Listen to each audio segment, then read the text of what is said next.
3 unread messages, 2 missed calls, and 1 picture that made the bile rise in my throat until it tasted like copper and fear.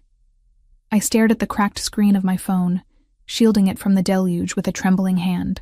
The image was grainy, taken from a distance, but the subject was unmistakable. Lily, my 19-year-old sister, walking out of her campus library, a stack of books pressed to her chest, completely oblivious to the person stalking her from the shadows. The caption beneath the photo was brief, brutal, and terrifyingly effective. Payment due by midnight, or we collect from her. I didn't need the threat spelled out. Every choice I made from that moment on would start and end with my sister. My thumb hovered over the delete button, as if erasing the message could erase the threat. But I knew better. The Ndrangheta didn't work on out of sight, out of mind.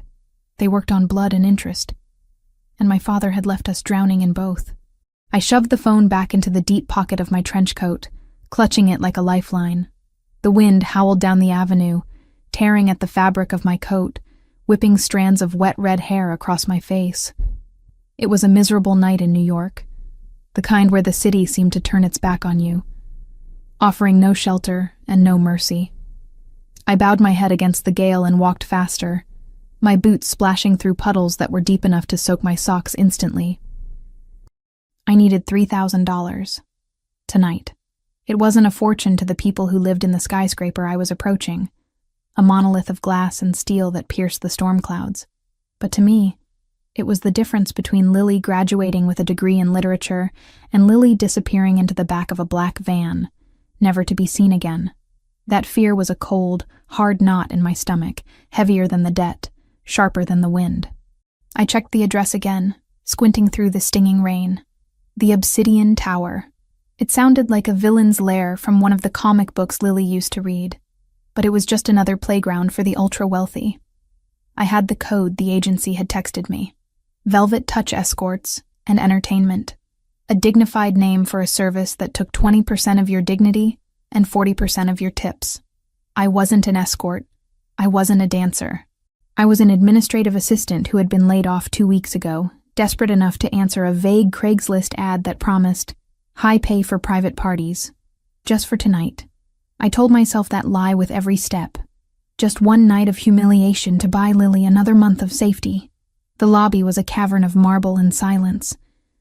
I slipped in through the service entrance as instructed, grateful to avoid the judgment of the concierge. The air inside was dry and smelled of expensive sanitizer and white lilies. I dripped water onto the polished floor, creating a trail of evidence that I didn't belong here. My reflection in the elevator doors was a disaster.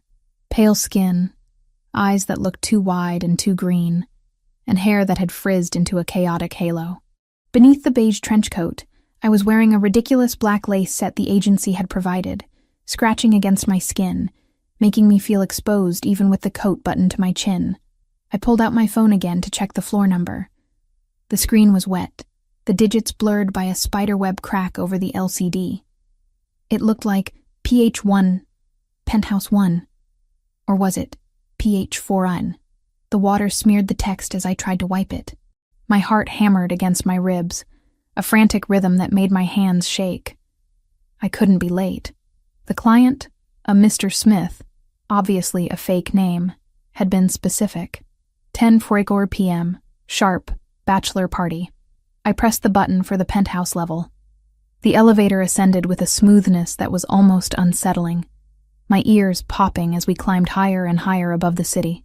I tried to rehearse the routine the agency coordinator had shown me. Walk in. Be confident. Don't touch. Keep the music loud. Get the cash. You can do this, Emily, I whispered to the empty car. For Lily. The doors slid open, revealing a hallway that was dimly lit and silent. There were no sounds of a party, no bass thumping from a stereo, no drunken laughter of men celebrating a last night of freedom, just a long corridor with plush carpet that swallowed the sound of my boots. I walked to the double doors at the end. There was no number, just a sleek black handle. I hesitated. Was this the right place? It had to be. There were only 2 penthouses, and the other one had a construction tarp over the door. This was it. I I didn't knock. The instructions said, "Walk in. Surprise is part of the package." I took a deep breath, pushed the handle down, and stepped inside. The apartment was massive, a sprawling expanse of shadows and floor-to-ceiling windows that showcased the storm raging over the Manhattan skyline. The only light came from the city below, casting long, shifting rectangles of gray and blue across the dark hardwood floors. It didn't look like a bachelor party. It looked like a mausoleum for the living. The air was frigid, smelling of aged leather, cedarwood, and something sharper, like ozone or gun oil. "Hello?" My voice came out smaller than I intended, trembling slightly. Velvet touch sent me. Silence answered me. I took a few steps further in, my eyes adjusting to the gloom. In the center of the room, facing the window with his back to me, sat a man in a high-backed leather chair. He was motionless, a dark silhouette against the lightning that flashed outside. On the table beside him sat a crystal tumbler of amber liquid, untouched. Confusion warred with relief. Maybe I was early? Maybe the other guests hadn't arrived yet? Or maybe this was a private show for the groom. The agency sometimes booked one-on-one sessions, though they usually cost extra. If he was alone, maybe I could get this over with quickly. Strip, dance, get the money, run. "Mr. Smith?" I asked, moving closer. The man didn't turn. He didn't even stiffen. He possessed a stillness that felt unnatural, like a predator waiting in tall grass. "You're the entertainment?" I asked, the words feeling clumsy on my tongue. A stupid question. Of course he wasn't. He was wearing a suit jacket, his shoulders broad enough to block out a section of the Empire State Building.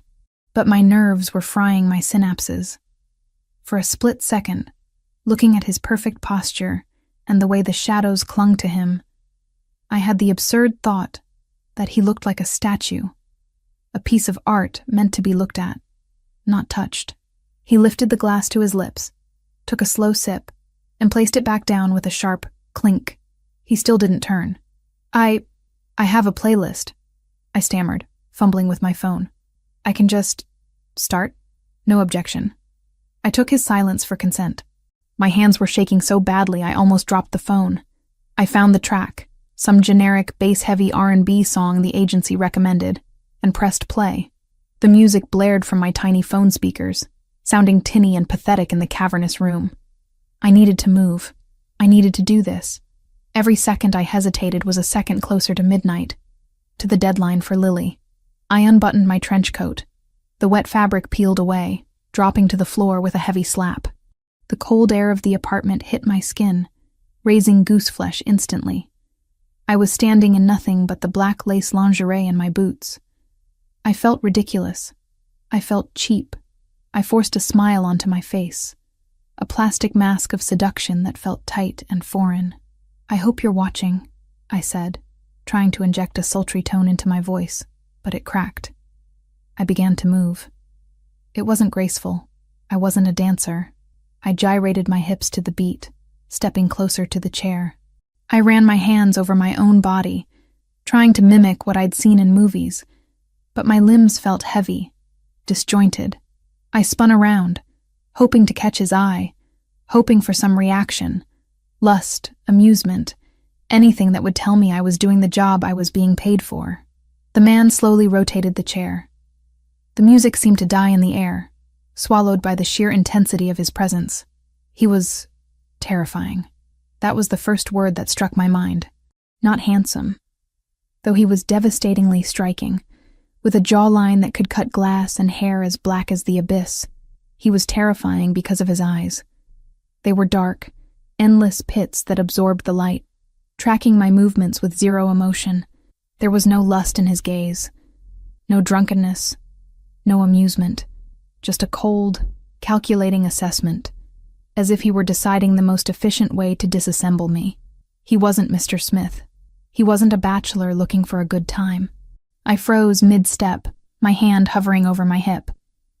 The music on my phone continued to tinny beat, sounding like a mockery in the silence between us. "You're not the client," I whispered, the realization hitting me like a physical blow. I'm in the wrong apartment." He looked at me. He looked at the lace lingerie that barely covered anything. He looked at the pile of wet clothes on his pristine floor. Then he looked back at my face. He stood up. He unfolded from the chair with a fluid, lethal grace that made me take a stumbling step back. He was tall, looming over me by at least a foot, his presence sucking the oxygen out of the room. He wore a charcoal suit that fit him with surgical precision, tailored to hide violence and elegance. I reached for my coat on the floor, panic flaring in my chest. "I'm so sorry." The number on my phone was blurred. "I'll just go. I'm leaving." I grabbed the wet trench coat and clutched it to my chest, backing away towards the door. My heart was slamming against my ribs so hard I thought it might bruise the bone. "Stupid, Emily. Stupid. You walked into a stranger's house and stripped." "I didn't see anything," I babbled, terrified by the way he was walking towards me. He wasn't rushing. He was stalking. "I'm just going to leave. Please." I reached the door. My hand scrambled for the handle. A large, tanned hand slammed flat against the wood right next to my head, the sound echoing like a gunshot. I gasped, pressing my back against the door, trapping myself between the dark wood and his hard body. He was close enough now that I could smell him. Sandalwood, rain, and danger. The heat radiating from him was intense, burning through the thin lace of my lingerie. He reached past me. I flinched, expecting a blow, closing my eyes tight. Click. The sound of the deadbolt sliding home was the loudest thing I had ever heard. My eyes snapped open. He hadn't hit me. He had locked us in. "You're not leaving," he said. His voice was a low rumble, a baritone that vibrated in my chest, dark and rich like expensive chocolate laced with poison. "Please," I whispered, tears pricking my eyes. "It was a mistake. I thought this was the party. I thought you were, I don't know." He leaned down, his face inches from mine. Up close, I could see flecks of gold in his dark eyes, burning with a cold, controlled fury. He didn't believe me. He didn't see a confused woman desperate for money. He saw a threat. He saw an intruder who had breached his sanctuary. He tilted his head slightly, studying my fear with clinical detachment. His gaze dropped to my chest, then back to my eyes. But there was still no desire, only a mockery of the situation. "You walked in here," he murmured, his voice soft but edged with steel. "You put on a show. You treated my home like a cheap stage." He placed a hand on the door frame on the other side of my head, caging me in completely. "You mistook me for the stripper," he said, the corner of his mouth lifting in a cruel, humorless quirk. "Now my turn." I started, but he cut me off. "Who sent you?" The question was whipped out, sharp and demanding. The mockery was gone, replaced by the authority of a man who was used to ordering executions before breakfast. Was it the Russians? Or did the O'Sullivans finally grow a spine? "What? No one!" I cried, shrinking against the wood. "The agency. Velvet Touch. I needed the money for my sister." He laughed, a dark, dry sound. "The sister defense. Classic. Tell me, Piccola, do you really expect me to believe that a woman just accidentally bypasses my security, walks into my penthouse, and starts dancing? You checked the perimeter. You scanned the room. You were stalling to see if I was alone." "I was nervous," I shouted, fear giving way to a spark of indignation. "I'm not a spy. I'm an administrative assistant with a mountain of debt. Look at me. Do I look like an assassin?" He stepped back slightly, sweeping his gaze over me again. "You look like a distraction. A honey trap designed to keep me occupied while a team breaches the service elevator." He grabbed my wrist. His grip was iron, inescapable, but not painful. Yet. He pulled me away from the door, dragging me toward the center of the room. "Let me go!" I struggled, digging my heels into the floor, but it was like trying to hold back a tidal wave. "Sit," he ordered, shoving me gently but firmly onto the leather sofa. I scrambled back against the cushions, clutching my wet coat like a shield. "You can't do this." "I'll scream." "Soundproof," he stated flatly. He walked over to a sideboard and picked up a phone. Not a cell phone, but a secure landline. He dialed a number without looking at the keypad, his eyes never leaving mine. "Silvio," he said into the receiver. "We have a breach. Penthouse 1. A woman, Redhead. Claims she's a stripper. Run her prints off the door handle. I want to know who she is, who her father is, and who owns her debt before I decide where to bury the body. My blood ran cold. Bury the body. He hung up and turned back to me. He unbuttoned his suit jacket and tossed it onto the chair he had been sitting in, then began to roll up the sleeves of his white dress shirt, revealing forearms corded with muscle and a tattoo of a black crest on his inner wrist. "You have 5 minutes until my head of security calls back," he said, walking toward me. "If you lie to me, you vanish. If you tell me the truth—" He stopped in front of the coffee table, leaning against it, crossing his arms over his chest. "Well, let's see if your truth is worth your life." "I told you the truth," I choked out, the reality of the situation crashing down on me. This wasn't a rich banker. This wasn't a CEO. The crest on his arm, the mention of burying bodies, the utter lack of fear. I had walked into the den of a monster. "Name," he demanded. "Emily," I whispered. "Emily Foster." "Foster," he repeated, testing the name on his tongue. "And the sister you mentioned?" "Lily. She's 19. She's at NYU. The words spilled out. "My dad, he died 3 months ago. He owed money. A lot of money. To bad people. They sent me a picture of her tonight. They said they'd take her if I didn't pay $3,000 by midnight."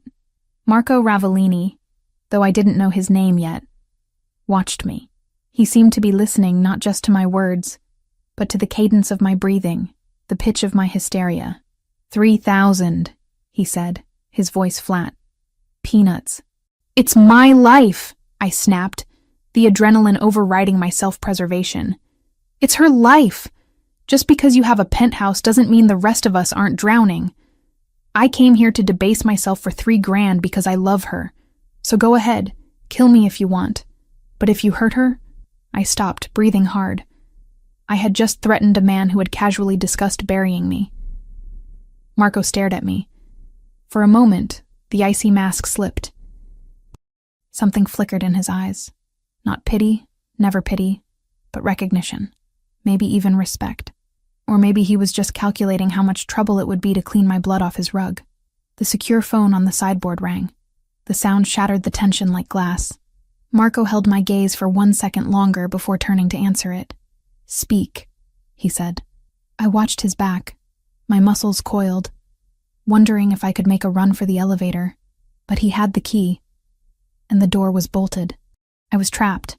"Foster," Marco said into the phone, repeating my name. "Emily. Father. Robert Foster. Deceased. Gambling debts. Creditor. The Calabrese clan." He paused. The air in the room seemed to drop 10 degrees. "No," Marco said, his voice dropping to a terrifying whisper. "Not the Calabrese. They sold the debt last week. To the 'Ndrangheta.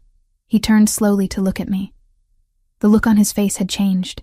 The annoyance was gone. The suspicion was different. It was heavier. "Okay," Marco said to the person on the other line. "Bring the file, and get the car ready." He hung up. He walked over to me. I pressed myself deeper into the sofa, trembling. He stopped right in front of me, towering over my seated form. "You have a debt with the 'Ndrangheta," he stated. It wasn't a question. "Yes," I whispered. "And you thought shaking your ass for $3,000 would save your sister from them." He shook his head, a gesture of dark amusement. "You have no idea what you're dealing with, do you, Emily? The interest alone is $5,000 a week. They weren't going to let her go tonight. They were just going to take the money and take her anyway." I felt the blood drain from my face. "What? No. The text said, 'They lie,'" he said simply. "That's what they do." He looked at his watch. 10:15 p.m. You have less than 2 hours before they grab her. "I have to go," I cried, scrambling to stand up. "I have to warn her. I have to—" He put a hand on my shoulder and pushed me back down. It wasn't violent, but it was immovable. "You aren't going anywhere," he said. "If you walk out that door, you're dead. My men are in the lobby. The 'Ndrangheta has spotters on this block. If they see you running, they'll know you failed." "Then what do I do?" I screamed, the tears finally spilling over. "Please, just let me go." Marco stared at me. He looked at my tear-streaked face, my trembling hands, the desperate love for my sister that was radiating off me in waves. He seemed to be weighing options, calculating risks and benefits on an invisible ledger. "You need protection," he said. "And money. And power. I have none of those things," I sobbed. "No," he agreed. "But I do." He stepped back and extended a hand toward me, not to hit me, not to grab me, but an offer. "Stand up, Emily," he commanded. I looked at his hand, large, calloused, dangerous. "Why?" I asked. "Because," Marco Ravellini said, his eyes locking onto mine with an intensity that promised both salvation and damnation. "You just walked into the wrong apartment, but you might have stumbled into the only solution that keeps your sister alive. But it's going to cost you a lot more than a dance." He waited. "Get up." I hesitated, then reached out. My small, pale hand vanished into his grip. He pulled me to my feet, the heat of his skin searing mine. "Now," he said, pulling me toward the bedroom door. "Let's get you something to wear that doesn't make you look like a drowned rat. We have a debt to discuss." The silk shirt Marco had given me was warm, smelling of cedar and something darker, like burnt sugar and gun oil. It hung to my mid-thigh, swallowing my frame, while the drawstrings of the sweatpants were pulled tight to keep them from sliding off my hips. I stepped out of the bathroom, the steam trailing behind me, and found the main room transformed. The shadows seemed deeper, the silence heavier, broken only by the rhythmic drumming of the storm against the reinforced glass. Marco stood by the minibar, pouring amber liquid into 2 crystal glasses. He didn't turn when I entered, but his posture shifted slightly, acknowledging my presence. "Sit," he commanded, his voice low and devoid of the threat that had been there 10 minutes ago. Now it was just business. I took a seat on the edge of the leather sofa, my hands clasping together to stop their trembling. It wasn't the cold anymore. It was the adrenaline crash. I was in a stranger's penthouse, half naked in his clothes, waiting to hear if my life was over or just beginning. He walked over and extended a glass to me. "Brandy, drink it. It helps with the shock." I took it, the crystal heavy and cool against my palm. I took a sip, the liquor burning a path down my throat, settling the nausea that had been roiling in my stomach since I saw that picture of Lily. "I ran a background check while you were in the shower," Marco said, leaning back against the heavy oak desk, crossing his ankles. He looked deceptively relaxed, but his eyes were sharp, dissecting me. "Emily Foster, 24, graduated with honors in business administration. Laid off from Miller and Tate 3 weeks ago. No criminal record. Credit score destroyed by co-signing your father's loans." He paused, swirling the liquid in his glass. "You're clean. You're desperate. And you're invisible." "I don't feel invisible," I murmured, staring into the amber liquid. "I feel like a target." "You are a target," he corrected. "The Ndrangheta doesn't collect debts to pay bills, Emily. They collect leverage. Your father owed $150,000. The interest is compounding at 5% weekly. You walking in here with $3,000 tonight? It wouldn't have saved your sister. It would have just told them you were ready to pay. They would have taken the money, laughed, and taken her anyway."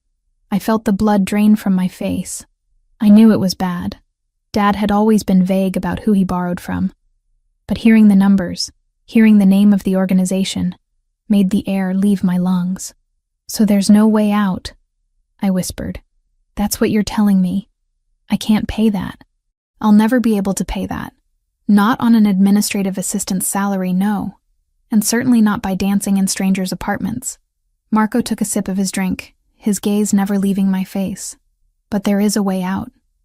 A trade." I looked up at him. "I have nothing to trade. You said it yourself. I have no money. I have no assets. You have a face that doesn't belong in my world," he said.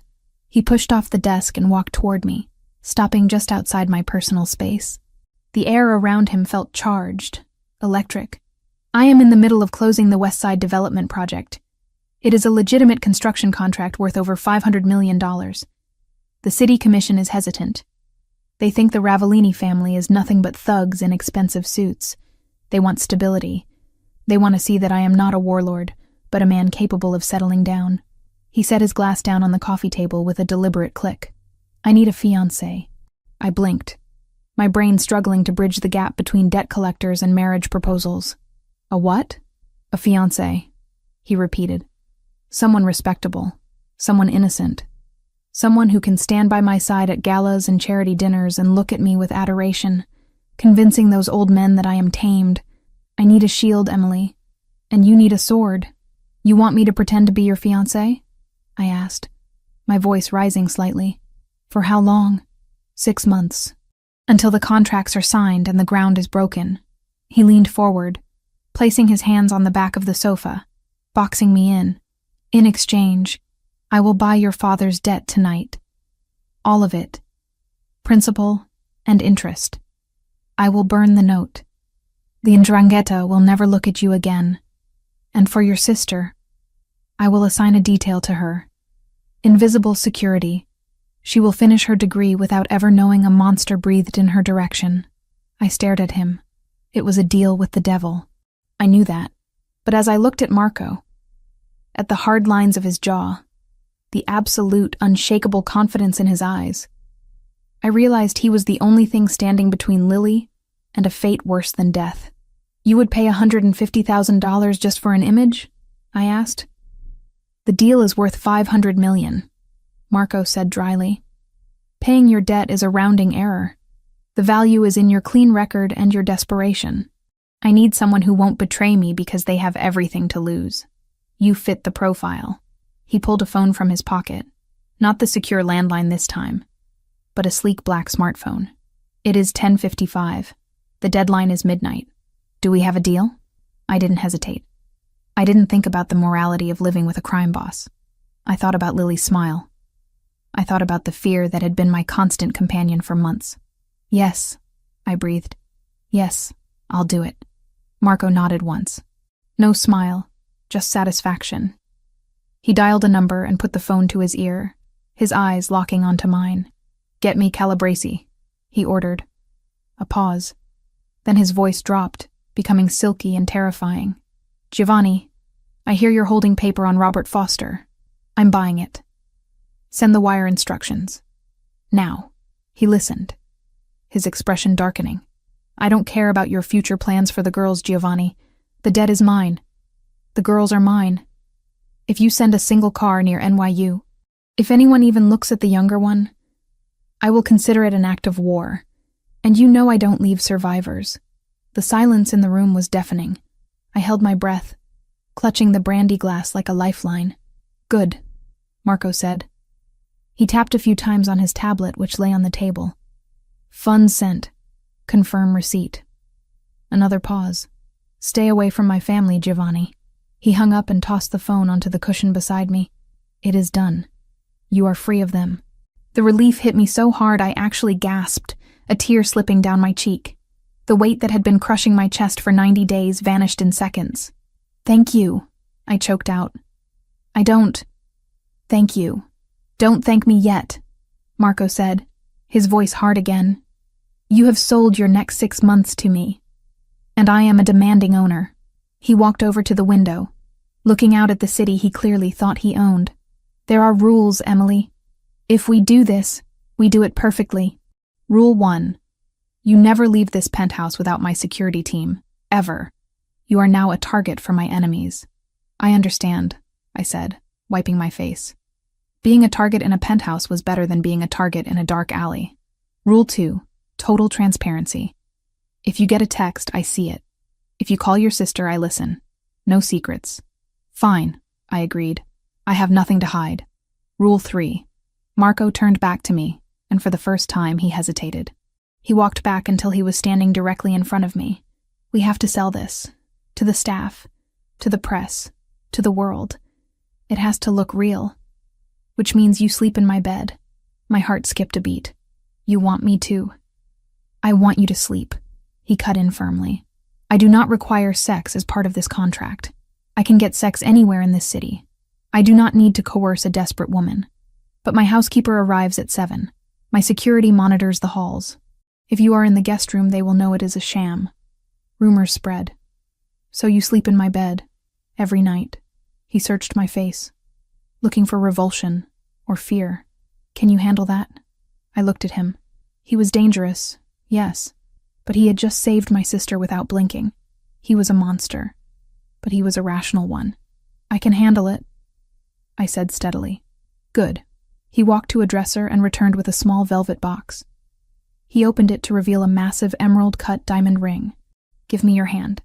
I extended my left hand. He slid the ring onto my finger. It was cold, heavy, and flashed brilliantly in the dim light.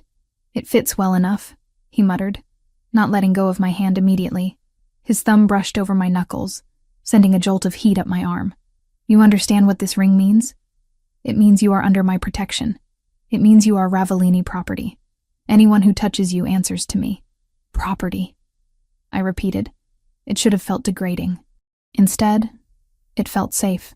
Come, he said, pulling me up. You look exhausted. He led me to the master bedroom. It was vast, dominated by a king-sized bed with dark gray linens and a fireplace that flickered with low gas flames. The bathroom is there. I'll have a wardrobe sent tomorrow. Go to sleep, Emily. He turned to leave. Marco? I called out. He stopped at the door. Yes? Thank you. For Lily. I won't let you down. He glanced back, his expression unreadable in the shadows. See that you don't. Sleep well, fiancé. He closed the door. I was alone. I looked at the ring again, then climbed into the massive bed. It smelled of him, sandalwood and power.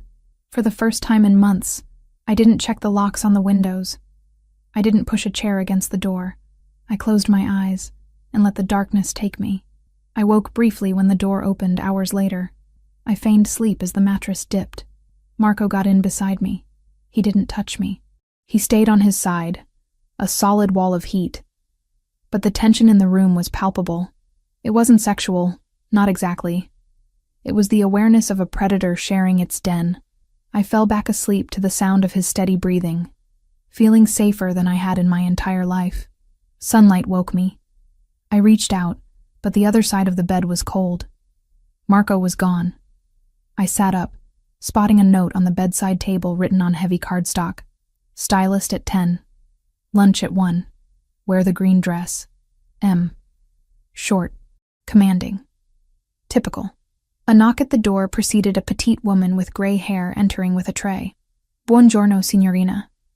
I am Maria. She set coffee down. Mr. Marco asked me to inform you that your sister, Lily, was successfully moved to the secure housing near her campus this morning. She believes she won a housing lottery scholarship. My breath caught. He had handled everything, even the lie to keep Lily from worrying. Thank you, Maria, I said, my voice thick with emotion. He is a hard man, Maria said, noticing the ring on my finger. But he protects what is his. Coffee is black. Drink. She left, and I obeyed. I drank the coffee, feeling the caffeine sharpen my senses. I walked into the closet Marco had mentioned. A rack of clothes had been wheeled in, but one garment bag stood out. I unzipped it. Inside was a dress of deep emerald green silk. It was simple, backless, and looked like liquid money. At 10 a.m., the stylist arrived. I endured the hair and makeup session, watching myself transform in the mirror. The pale, terrified girl from last night vanished. In her place was a woman with glossy red waves, sharp eyeliner, and a dress that hugged every curve like a second skin. I walked out into the living room at 12:55. Marco was standing by the elevator, talking to a hulking security guard. He stopped mid-sentence when he saw me. His eyes raked over me, starting at the heels, traveling up the slit of the dress, lingering on the exposed skin of my back as I turned, and finally meeting my eyes. The air seemed to leave the room. He didn't smile, but his pupils dilated, swallowing the brown of his irises. He walked over, stopping inches from me. He reached out, his knuckles grazing my bare shoulder, adjusting a strap that didn't need adjusting. Good, he murmured, his voice rougher than usual. You look the part. I aim to please, I replied, lifting my chin. Remember the rules. he said, his gaze dropping to my lips for a fraction of a second before snapping back up. Out there, you adore me. I can be very convincing, I challenged. He offered his arm. Then let's go. My turn to show you off. I took his arm. It was like holding onto a steel beam. As the elevator doors slid shut, sealing us together, I knew there was no going back. I was playing a dangerous game, but for the first time, I felt like I might actually win. The debt was paid. Lily was safe. And I was standing next to the king. 3 weeks inside the penthouse had established a rhythm that was both terrifyingly abnormal and strangely domestic. My world had shrunk to 4,000 square feet of marble, glass, and modern art, yet it felt larger than the cramped apartment I had shared with Lily, simply because the ceiling of anxiety had been lifted. The debt was gone.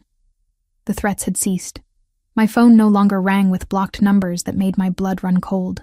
I had expected to be a prisoner, bored and listless, waiting for the master of the house to return. But boredom was a luxury I couldn't afford. And Marco Ravellini was not a man who tolerated useless things in his orbit. By the second week, I couldn't stand the silence of the days while he was out managing assets, which I assumed was a euphemism for terrifying construction unions or laundering money. I had started organizing. It began with the kitchen pantry, which was stocked with gourmet ingredients that no one used, arranged in a chaos that offended my administrative soul. Then I moved to the library. Finally, I had dared to enter his home office. It was a disaster of brilliance. Blueprints were scattered over the mahogany desk, mixed with financial ledgers and permits. I spent 2 days organizing them by project, date, and priority, color-coding the files with sticky notes I found in a drawer. When Marco had come home that night and seen the desk, he had stopped dead in the doorway. I had braced myself for anger. For him to tell me I had overstepped, that I shouldn't touch his business. Instead, he had walked to the desk, run a finger over the neatly stacked permits for the West Side project, and looked at me with a raised eyebrow. Efficient, was all he said. But the next morning, a brand new laptop was waiting on the dining table for me, with access to his legitimate scheduling software. I wasn't just the fiancé anymore. I was the manager of his public image. Tonight, however, the administrative assistant was retiring, and the trophy wife was clocking in. The emerald dress hung on the back of the door like a silent challenge.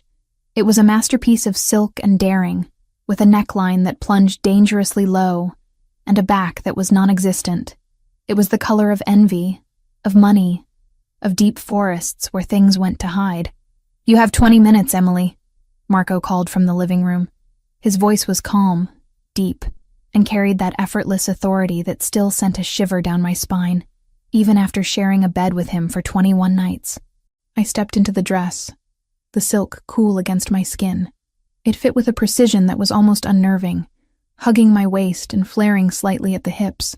I fastened the diamond necklace he had given me. Another prop, another shackle, and looked in the mirror. The woman staring back wasn't Emily Foster, the girl who clipped coupons and worried about tuition. She was a predator. Her red hair was styled in sleek old Hollywood waves, her lips painted a dark crimson, her eyes sharp and guarded. I looked like I belonged to him. I looked like I could survive him. I walked out into the living area. Marco was waiting by the elevator, checking his watch. He was wearing a tuxedo that fit him so perfectly. It looked like it had been woven directly onto his body. The stark black and white contrasted with his olive skin and dark eyes, making him look devastatingly handsome and utterly lethal. He looked up as I approached. The motion of checking his watch froze. His hand lowered slowly to his side. He didn't say a word. He didn't have to. The way his gaze darkened, the way his eyes tracked the line of my throat down to the swell of my breasts and the curve of my hip, was louder than any compliment. It was a physical weight, heavy and hot. "Too much?" I asked, my voice sounding breathier than I intended. Marco took 2 long strides toward me, stopping just inside my personal space. He reached out, his knuckles brushing the bare skin of my arm, sending a cascade of goosebumps racing across my flesh. "No," he murmured, his voice rough, "just enough to make every man in the room hate me, and every woman hate you. That's the goal, isn't it?" I replied, tilting my chin up. "United front. Us against the world. Us against the world, he repeated, the corner of his mouth lifting in that half smile that was becoming my favorite danger sign. Turn around. I obeyed. I felt his fingers at the nape of my neck, checking the clasp of the necklace. His touch lingered, warm and calloused, against the sensitive skin of my spine. For a moment, I forgot about the contract. I forgot about the gala. I just felt him. The sheer, overwhelming reality of him standing behind me. Let's go, he said, stepping back abruptly, the moment broken. The car is waiting. The ride to the gala was silent. The partition up between us and the driver. The city blurred past the tinted windows, a streak of gold and red lights. My phone buzzed in my clutch. I didn't open it. I pulled it out and handed it to Marco. Rule number 2, total transparency. He took it, unlocked it with the passcode I had given him, and read the message. His expression didn't change, but the tension in his shoulders seemed to ease by a fraction of an inch. It's your sister, he said, handing the phone back to me. I snatched it, reading the text greedily. Lily. Hey Em, just finished my first week of exams. I think I aced the lit paper. The dorm is actually super quiet, I love it. Going to get pizza with some girls from the floor. Hope the big work event goes well. Love you. I read it twice. 3 times. Tears pricked at the corners of my eyes, threatening my carefully applied eyeliner. She was safe. She was eating pizza. She was taking exams. She was living the life she was supposed to live, completely oblivious to the fact that her sister was currently sitting in a bulletproof Mercedes next to a capo, wearing $50,000 worth of jewelry. She's happy, I whispered, the relief washing through me like a drug. She is safe, Marco corrected, his eyes fixed on the road ahead. The detail reported in. She aced the exam, by the way. She studied at the library until 2 a.m. for 3 nights in a row. My men watched the door the entire time. I looked at him, truly looked at him. In the shifting light of the street lamps, his profile was sharp, unyielding. He was a criminal. He was violent. But he was the most honorable man I had ever met when it came to his word. Thank you, Marco, I said softly. He turned to look at me then. You are paying for it, Emily. Tonight. With every smile. With every lie. Do not make me regret the investment. I won't, I promised. And I meant it. The gala was held at the Pierre Hotel, a bastion of old New York money and power. The ballroom was a sea of black ties and designer gowns, the air thick with the scent of expensive perfume and the underlying stench of ambition. As we entered, I felt the shift in the room. Heads turned. Conversations stalled. It was one thing to hear that Marco Ravellini had a fiancée. It was another to see her. I tightened my grip on his arm, feeling the hard muscle beneath the tuxedo jacket. Chin up, he whispered against my ear, his breath hot. You own this room, because you're with me. We moved through the crowd like sharks cutting through a school of fish. Marco introduced me to politicians, real estate tycoons, and union leaders. I played my part perfectly. I laughed at their unfunny jokes. I gazed at Marco with adoring eyes. I let him rest his hand possessively on the small of my back, his thumb tracing slow, distracting circles on my bare skin. Marco, you devil! A booming voice interrupted us near the champagne fountain.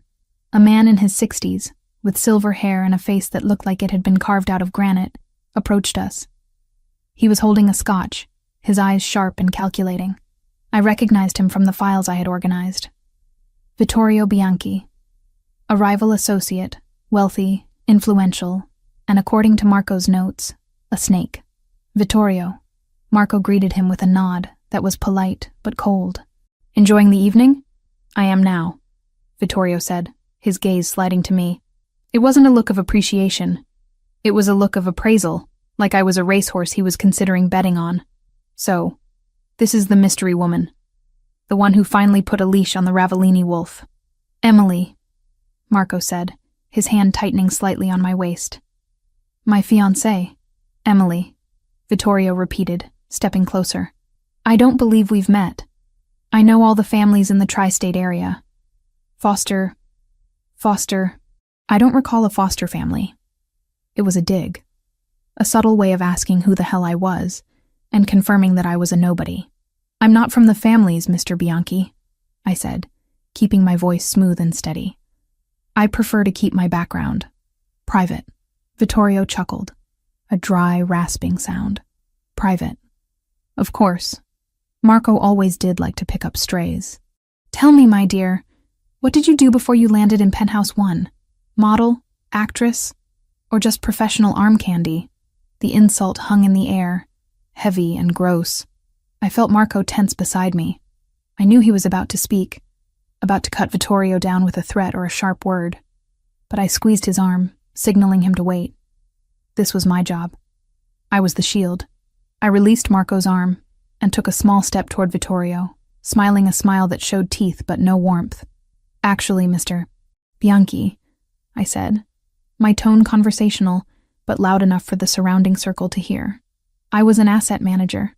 My specialty was identifying undervalued properties, restructuring high-risk portfolios, and eliminating toxic liabilities before they bankrupted the entire firm." I let my eyes drift pointedly to the much younger, bored-looking woman hanging off Vittorio's arm, then back to him. "I have a talent for spotting things that look expensive but offer zero return on investment," I continued, sweet as poison. "Marco didn't hire me. He partnered with me. Because in a room full of people who inherited their power, he needed someone who knows how to actually count it." Silence rippled through the immediate group. Vittorio's smirk vanished. He blinked, clearly taken aback that the arm candy had just verbally eviscerated him using corporate speak. Marco let out a low, dark laugh. He pulled me back against his side, his grip firm and possessive. "She has a sharp eye, Vittorio," Marco said, his voice laced with pride. "I'd check your portfolio if I were you. You look a little over-leveraged." Vittorio sputtered something incoherent and excused himself quickly, dragging his date away. As soon as he was gone, Marco leaned down, his lips brushing my ear. "Remind me never to piss you off in a boardroom," he murmured. "He was rude," I whispered back, my heart hammering from the confrontation. "He was testing you," Marco said, "and you didn't just pass. You buried him." He turned his head, his nose grazing my cheek. "You look magnificent when you're defending me, Emily. It suits you." The heat in his voice was undeniable. It wasn't acting. For the rest of the night, the dynamic shifted. Marco wasn't just parading me around. He was keeping me close. His touches lingered longer. His eyes sought mine constantly, dark with a hunger that had nothing to do with the buffet. By the time we left at 1 a.m., my feet were screaming in protest against the stilettos, but my adrenaline was still high. The car ride back was charged with electricity. Marco sat closer to me than before, his thigh pressing against mine. He didn't check his phone. He watched me. We rode the elevator up to the penthouse in silence, the air thick enough to choke on. When the doors opened, I kicked off my heels immediately, groaning as my feet hit the cool marble floor. "Torture devices," I muttered, picking them up by the straps. "Vanity requires sacrifice," Marco said, loosening his tie. He tossed his jacket onto the sofa and walked over to the bar, pouring 2 glasses of water, not alcohol. "You did well tonight," he said, handing me a glass. "Better than well." The commission chairman was impressed. "He thinks I've found a stabilizing influence." "I just told them what they wanted to hear," I said, taking a sip. "It's just business, right?" Marco looked at me over the rim of his glass. "Just business." But he didn't move away. He set his glass down and pointed to the armchair. "Sit." "I'm fine. I just need to go to bed," I said, suddenly wary of the intensity in his gaze. "Sit, Emily," he repeated. It wasn't a bark. It was a low rumble. I sat. Marco knelt in front of me. My breath hitched in my throat. The great Marco Revellini, on his knees. He reached out and took my right foot in his large, warm hands. "Marco, you don't have to. Quiet," he murmured. His thumbs dug into the arch of my foot, finding the knot of tension instantly. I gasped, my head falling back against the chair. It was agony and ecstasy all at once. He worked the muscles with a skill that surprised me, his hands strong but strangely gentle. "You stood for 4 hours in these," he said, his voice vibrating through the soles of my feet. You defended my name against Bianchi. You protected the family image." He moved to the other foot, his fingers sliding up my ankle, grazing the sensitive skin of my calf. "I was just doing my job," I whispered, watching him through half-closed eyes. He looked up. His eyes were black pools, swirling with something that terrified and thrilled me. He was still kneeling between my legs, his hands on my calves now, his thumbs tracing the line of my shin. "You are good at your job," he said. The air between us crackled. He leaned forward. I leaned forward. The space between us shrank to inches. I could smell the brandy on his breath, mixed with the mint from the gala. I could feel the heat radiating from his chest. I wanted him to kiss me. The realization hit me like a physical blow. I didn't just want the safety. I wanted the danger. I wanted the man who had bought my life and locked me in his tower. Marco's gaze dropped to my lips. His hands slid up to my knees, pushing the silk of the dress slightly higher. My heart was pounding so hard I thought he could hear it. "Emily," he breathed, his voice a ragged whisper. I parted my lips. "Marco." He froze. The sound of his name seemed to snap a chord in him. The darkness in his eyes cleared, replaced by a wall of ice. He blinked, shaking his head slightly as if waking from a trance. He pulled his hands away from me as if I were on fire. He stood up abruptly, towering over me, buttoning his collar that he had just loosened. His face was a mask of stone. "It's late," he said, his voice flat, devoid of the heat that had been there seconds ago. "We have an early morning. The architects are coming at 8. I sat there, reeling, my skin cold where his hands had been. The rejection stung more than I expected. It felt like a slap. "Right," I said, my voice trembling. "The architects. Go to bed, Emily," he said, turning his back on me to face the window. "I'll sleep in the guest room tonight. I have work to finish." "But the rules," I started, confusion warring with hurt. "You said—" "Screw the rules," he snapped, his fists clenching at his sides. "Just for tonight. Go." I stood up, grabbing my shoes. I didn't look at him. I couldn't. I walked down the hallway to the master bedroom, the emerald dress swishing around my legs, feeling less like armor and more like a costume. I closed the door and leaned against it, closing my eyes. He had wanted to. I knew he had. But he had stopped, because I was an asset, because I was a contract, because men like Marco Ravellini didn't fall for women like me. They used us and discarded us when the deal was done. I stripped off the dress and scrubbed the makeup from my face, revealing the pale, tired girl underneath. I crawled into the massive, empty bed, curling into a ball in the center. It was safe here. Lily was safe. The debt was paid. I had everything I had asked for. So why did the empty space beside me feel so much like loneliness? I fell asleep listening to the silence of the penthouse, wishing for the sound of the door opening, wishing for the monster to come back and claim his territory. But the door stayed shut. And for the first time, the lock on the inside felt like it was keeping me in, not keeping the world out. The restaurant Marco intended to acquire was a study in understated oppression. Named L'Ombra, it sat nestled in the heart of Tribeca, a fortress of dark wood, heavy velvet drapes, and lighting so low it felt less like dining and more like conspiring. We were seated at the best table in the house, a semi-private booth that offered a clear view of the entrance while shielding us from the prying eyes of the other patrons. It was a strategic position, chosen not for romance but for survival, a fact that became increasingly clear as the night wore on. Technically, this was a date. A public outing designed to feed the rumor mill and solidify the narrative of the love-struck Don and his respectable fiancé. But the air between us was brittle, snapping with the unresolved tension from the night before. Marco hadn't touched me since the moment he pulled away in the penthouse living room, leaving me cold and confused in the armchair. He had slept in the guest room, and our morning interactions had been limited to curt nods and monosyllabic instructions about the schedule. "The risotto is excellent," Marco said, his voice cutting through the silence. He wasn't looking at his food. His eyes were scanning the perimeter of the room, tracking the movements of the waiters, the guests, the shadows near the kitchen.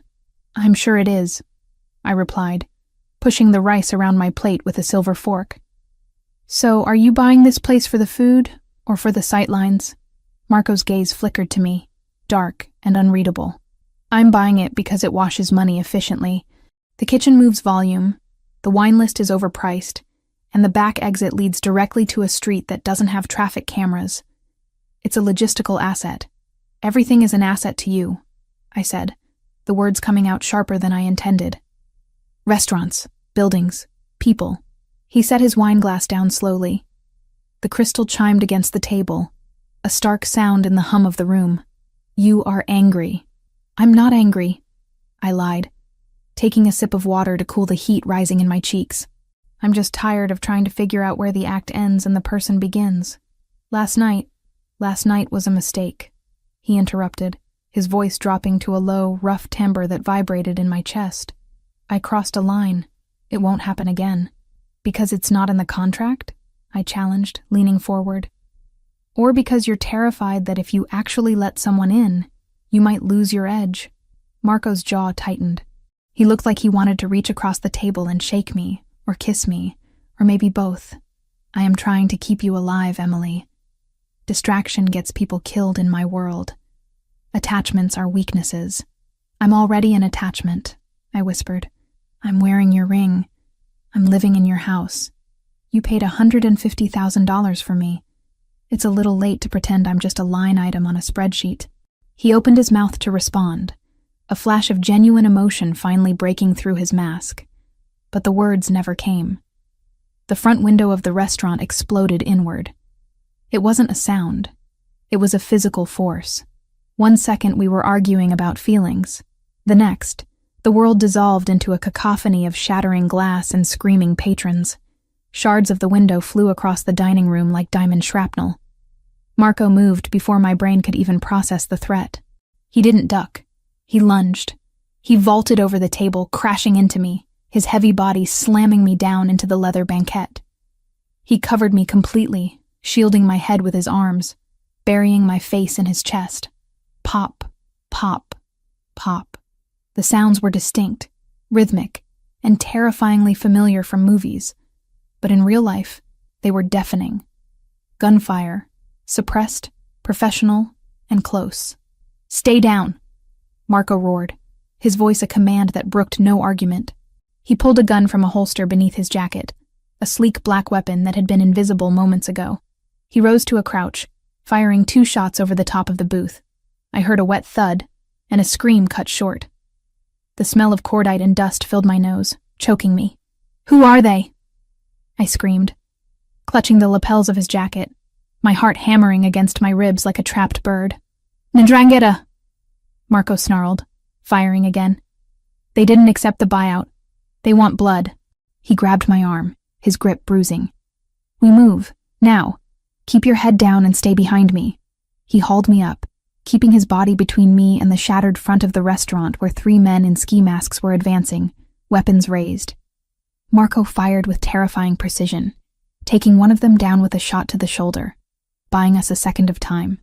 We ran, not toward the exit, but toward the kitchen.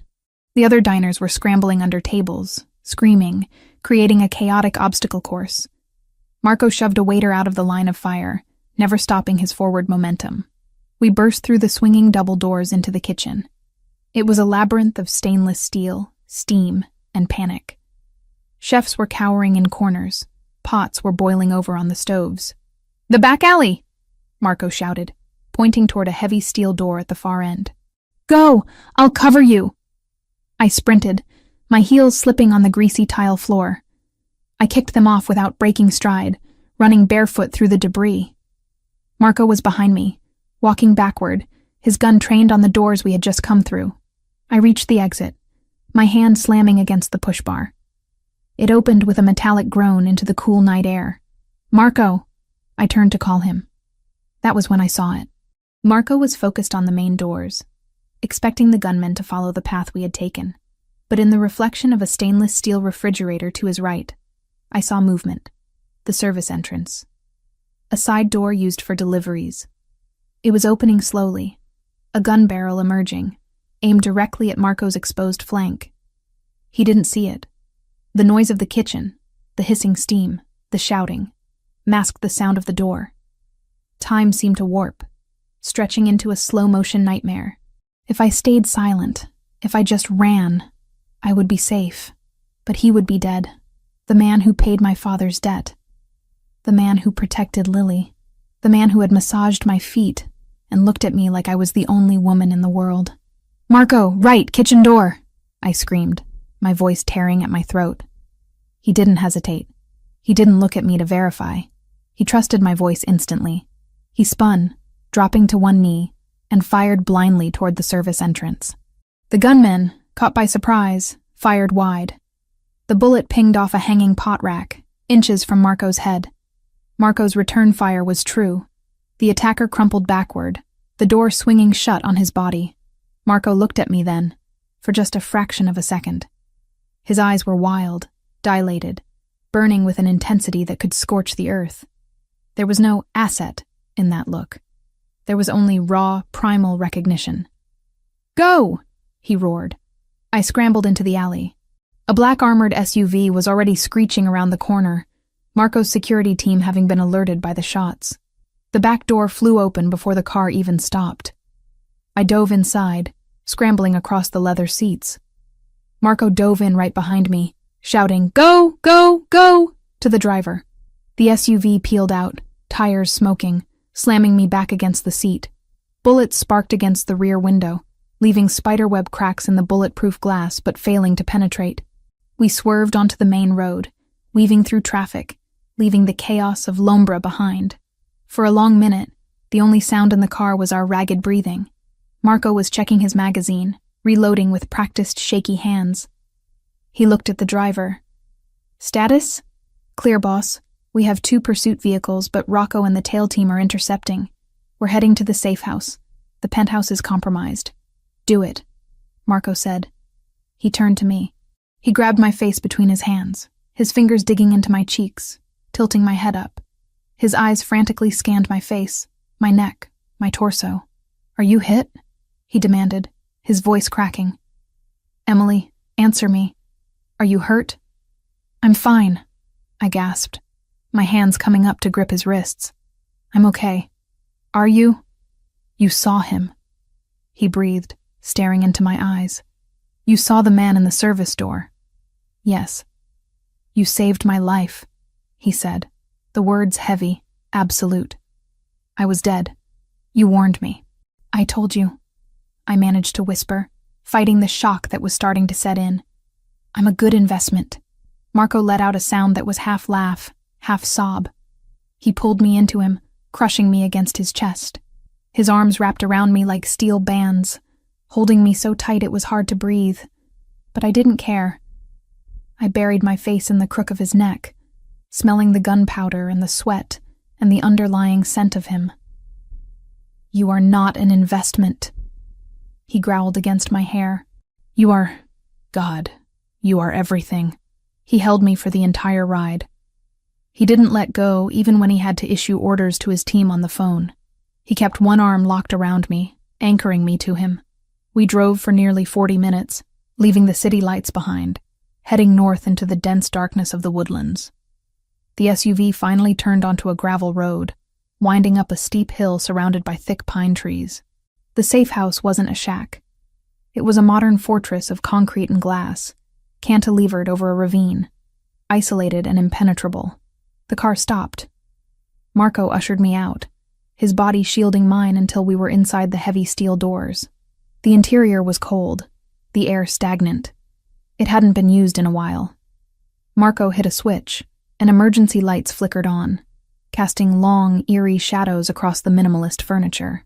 "Lock it down," Marco ordered the driver who had carried our bags in. "Patrol the perimeter. No one gets within a mile of this place." "Yes, sir."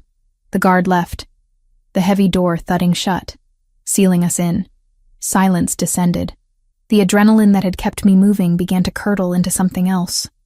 A shaking, frantic energy that needed release. I looked at Marco. He was standing in the center of the room, his jacket discarded on the floor, his white shirt stained with soot, and a smear of blood that wasn't his. He was looking at me with that same intensity from the kitchen, but magnified 1,000 times. "You could have run," he said, his voice rough. "When we were in the kitchen, you were at the exit. You could have run out and saved yourself. You stopped to warn me."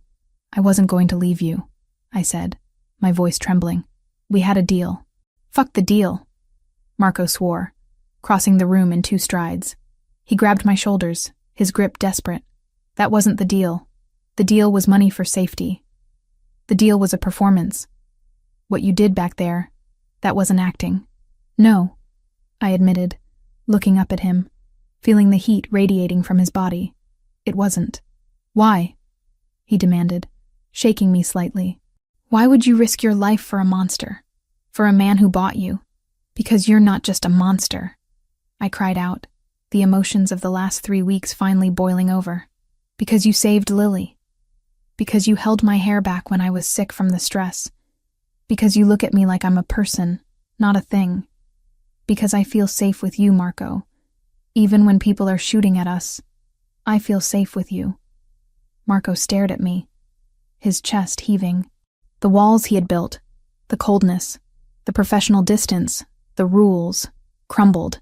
I saw the man beneath the dawn, the man who was terrified, lonely, and starving.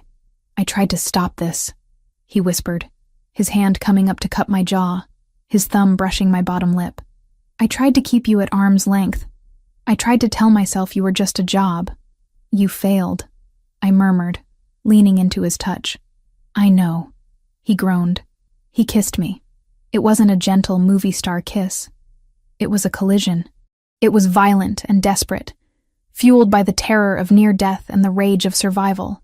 His mouth crushed mine, demanding, claiming. I opened to him instantly, wrapping my arms around his neck, pulling him closer. I needed to feel him. I needed to know he was alive, solid, real. He lifted me up, my legs wrapping around his waist instinctively. He carried me through the unfamiliar house, kicking open a door to a bedroom, not breaking the kiss for a second. He pressed me against the wall, his hands roaming over my body, possessing every inch of me. "You're mine," he growled against my throat, biting lightly at the sensitive skin. "You understand? No more contracts, no more pretending. You are mine." "I'm yours," I gasped, my fingers tangling in his dark hair. "I've been yours since you locked that door." He carried me to the bed, falling with me onto the mattress. The clothes we were wearing, the expensive dress, the ruined shirt, were barriers that were torn away with frantic haste. There was no finesse, only need. The darkness of the room wrapped around us. But we were burning. When we finally came together, it was an exorcism. We were driving out the fear of the bullets, the sound of the glass shattering, the image of the gunman in the doorway. It was raw and absolute. I cried out his name, and he answered with a reverence that shook me to my core. Later, much later, the storm outside had returned, rain lashing against the glass of the safe house. We lay tangled in the sheets, limbs heavy with exhaustion. Marco was on his back, one arm thrown over his eyes, the other holding me tight against his side. My head rested on his chest, listening to the steady, strong beat of his heart. "Emily?" His voice was a rumble in the dark. "Yeah?" He moved his arm, turning his head to look at me. The hardness was gone from his face. He looked younger, vulnerable. "I lied to you," he said softly. I tensed slightly. "About what?" "About the reason I bought your debt." I pushed myself up on one elbow, looking down at him. "You said it was for the image, for the construction deal." "It was," he said, reaching up to tuck a strand of hair behind my ear. "But that's not the only reason. When you walked into my penthouse that first night, when you were dancing, looking so terrified but so determined, I didn't lock the door because I thought you were an assassin." "Why did you lock it?" I asked, my breath catching. "Because I knew that if I let you walk out, I would tear the city apart trying to find you again," Marco confessed, his thumb tracing the line of my jaw. "I wanted you before I knew your name. The deal, the fiancé scheme, it was just an excuse to keep you." I stared at him, stunned. "You mean, I fell for the girl who mistook me for a stripper," he said, a small, crooked smile touching his lips. "And tonight, when I saw that gun pointed at me, my only thought wasn't that I was going to die. It was that I wouldn't get to tell you. My eyes filled with tears. "You told me now. I'm telling you now," he corrected.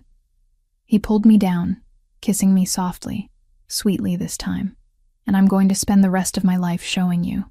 No more acts, Emily. This is real." I rested my forehead against his. "It's real." We lay there in the quiet of the safe house, the world outside full of enemies and danger. But inside, in the circle of his arms, the war felt very far away.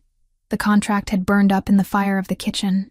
What was left was something stronger, something forged in steel and blood. "Go to sleep," Marco whispered, pulling the duvet over us. "I've got you. I'm not going anywhere." "I know," I said, closing my eyes. And for the first time, I didn't just believe him because I had to. I believed him because I felt it in my bones. The monster hadn't just captured the princess. He had given her the keys to the castle, and I wasn't planning on leaving. The gray light of dawn was filtering through the reinforced shutters of the safe house when I woke up. The bed was still warm where Marco had been, but he was already up. I pushed myself up on my elbows, the sheet pooling at my waist, my body aching in a way that was both exhausting and exhilarating. The memories of the night before, the frantic escape from the restaurant, the desperate drive, the way we had collided in this bed, flooded back, flushing my skin with heat. But the atmosphere in the room had shifted. The intimacy of the night had evaporated, replaced by the cold, metallic tension of morning.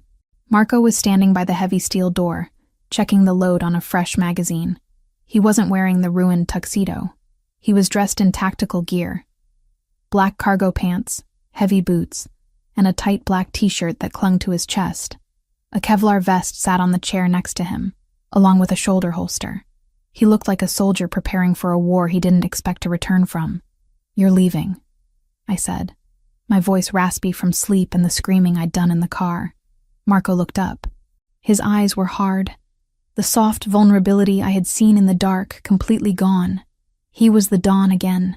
"The city is falling apart," he said, sliding the magazine into the Glock with a sharp click. "The attack on the restaurant wasn't just a hit. It was a declaration. The Ndrangheta has moved on 3 of my construction sites overnight. They burned a warehouse in Queens an hour ago. If I don't show my face, if I don't strike back now, the commission will think I'm weak. And if they think I'm weak, they'll let the wolves in." I climbed out of bed, wrapping the duvet around me like a toga, ignoring the cold floor on my bare feet. "You can't go out there. They tried to kill you 6 hours ago. They'll be waiting." "I know," he said, pulling the vest over his head and fastening the Velcro straps. "That's why I'm going to meet them." I called for a sit-down, a parley. "A parley?" I repeated, skepticism dripping from my voice. "Marco, they shot up a restaurant full of civilians. They don't want to talk. They want territory," Marco corrected, grabbing a dark jacket to cover the tactical gear. "And they want to know why I bought your debt. They think I'm sentimental. I need to show them I'm not." He walked over to me, stopping just inches away. He reached out, his hand cupping the back of my neck, his thumb stroking my cheekbone. "I have to end this, Emily. Today, before they get close enough to hurt you again. I'm safe here," I whispered, leaning into his touch despite the fear clawing at my throat. "You are," he affirmed. "Rocco is outside with the A-team. The perimeter is mined. The doors are blast-proof. You do not open this door for anyone but me. Do you understand? Not for police, not for fire, only me." "I understand," I said. "But take backup, please. I'm taking Silvio and a skeleton crew. Too many men looks like an invasion. I need to look confident." He kissed my forehead, a brief, hard press of his lips.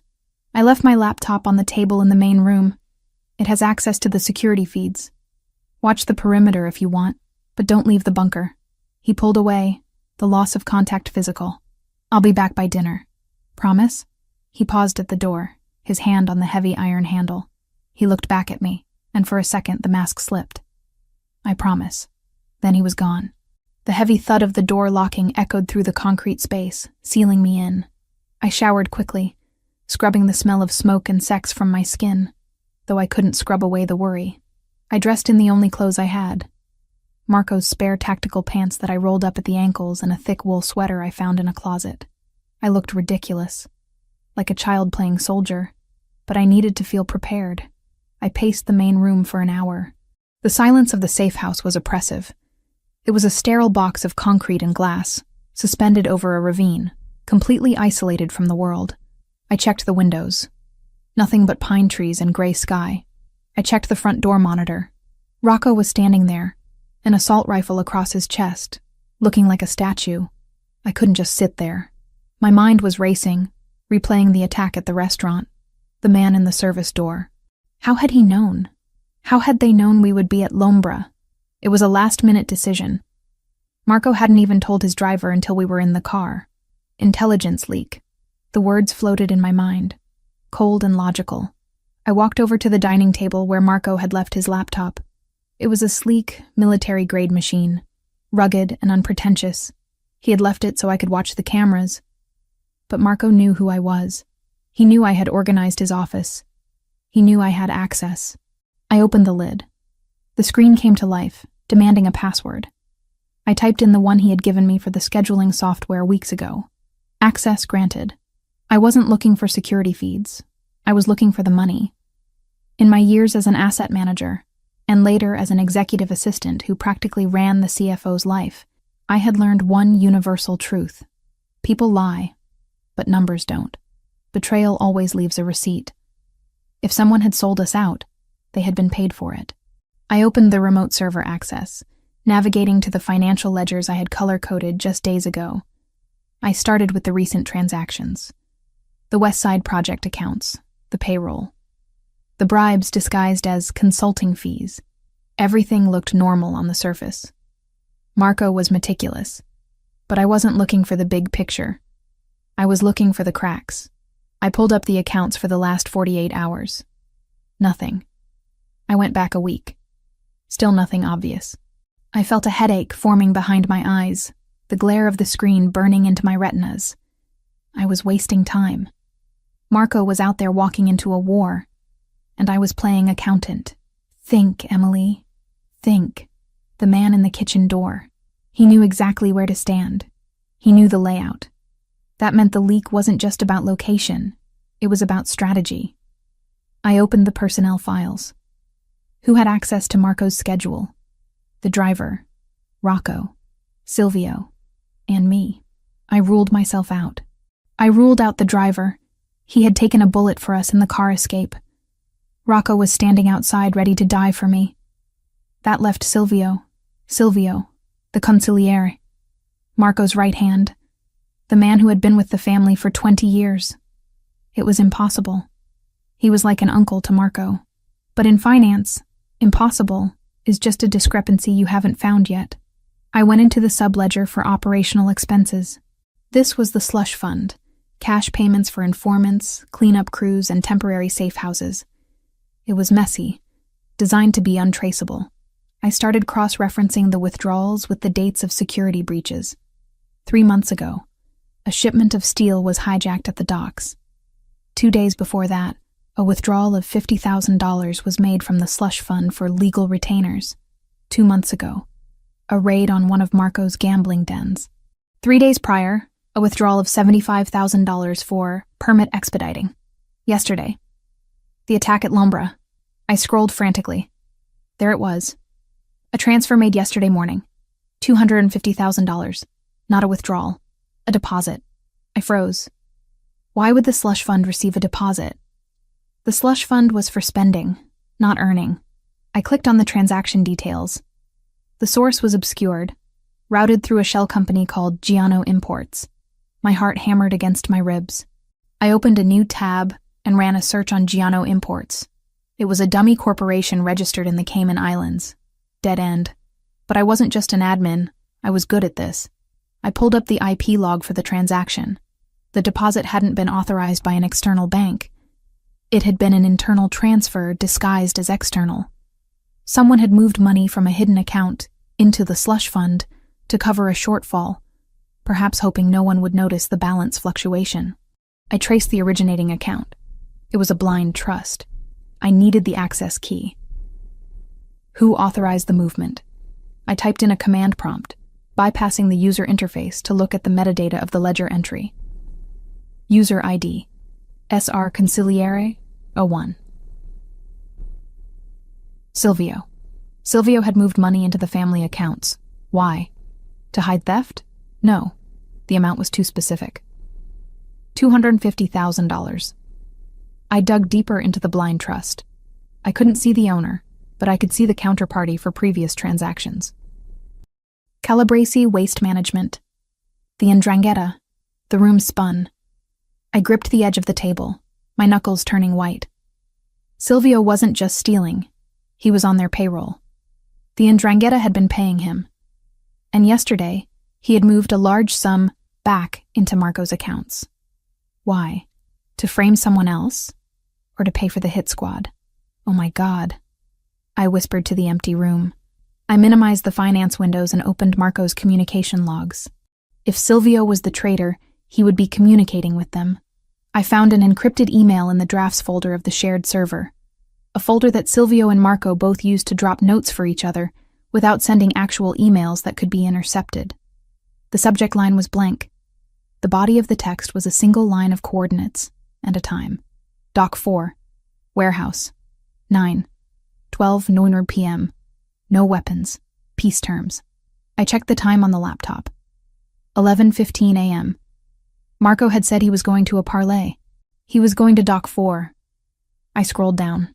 There was a response, hidden in the metadata of the draft, time-stamped 10 minutes after Marco left the safe house. He is en route. Minimal guard. Take him at the gate.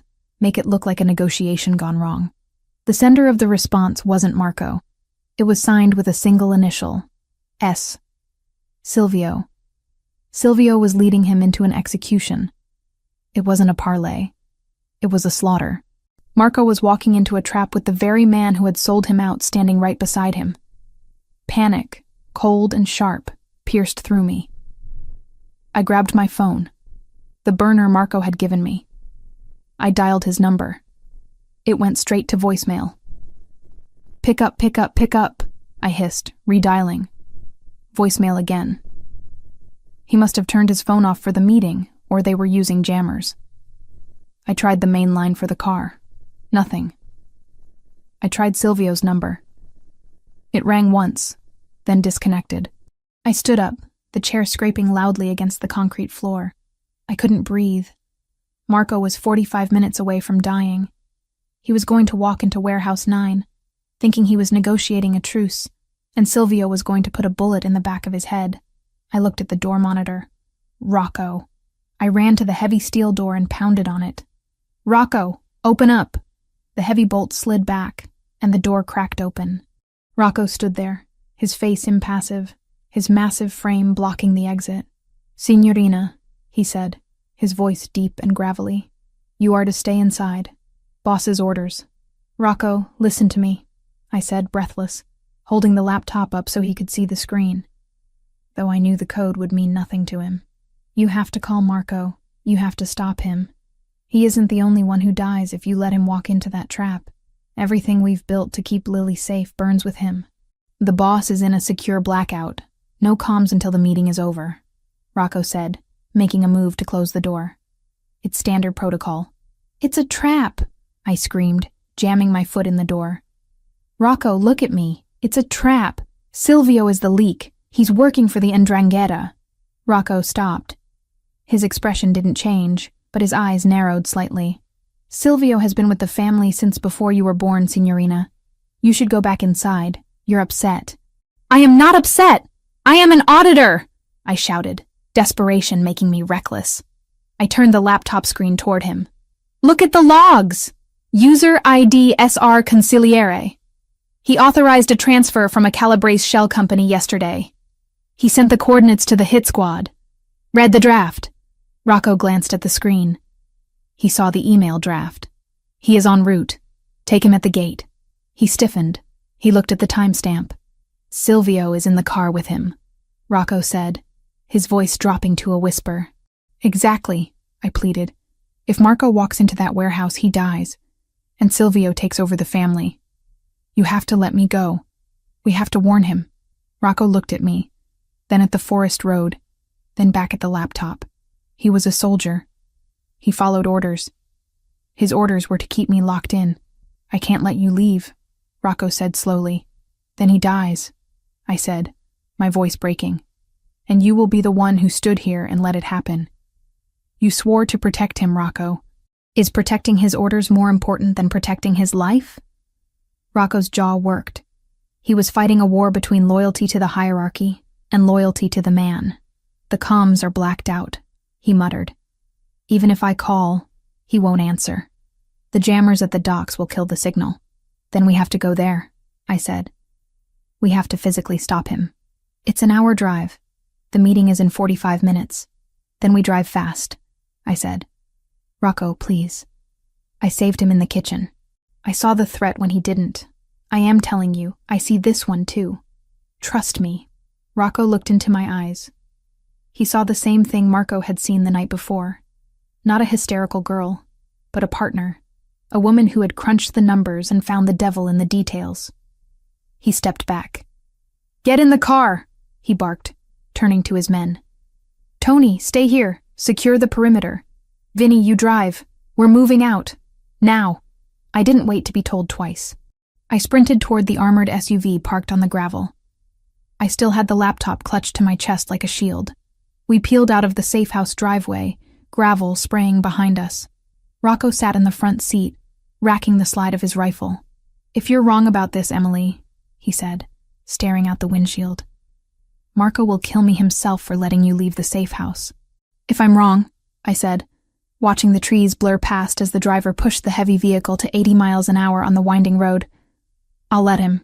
But I knew I wasn't wrong. The numbers didn't lie. I stared at the digital clock on the dashboard. 11:25 a.m. 35 minutes.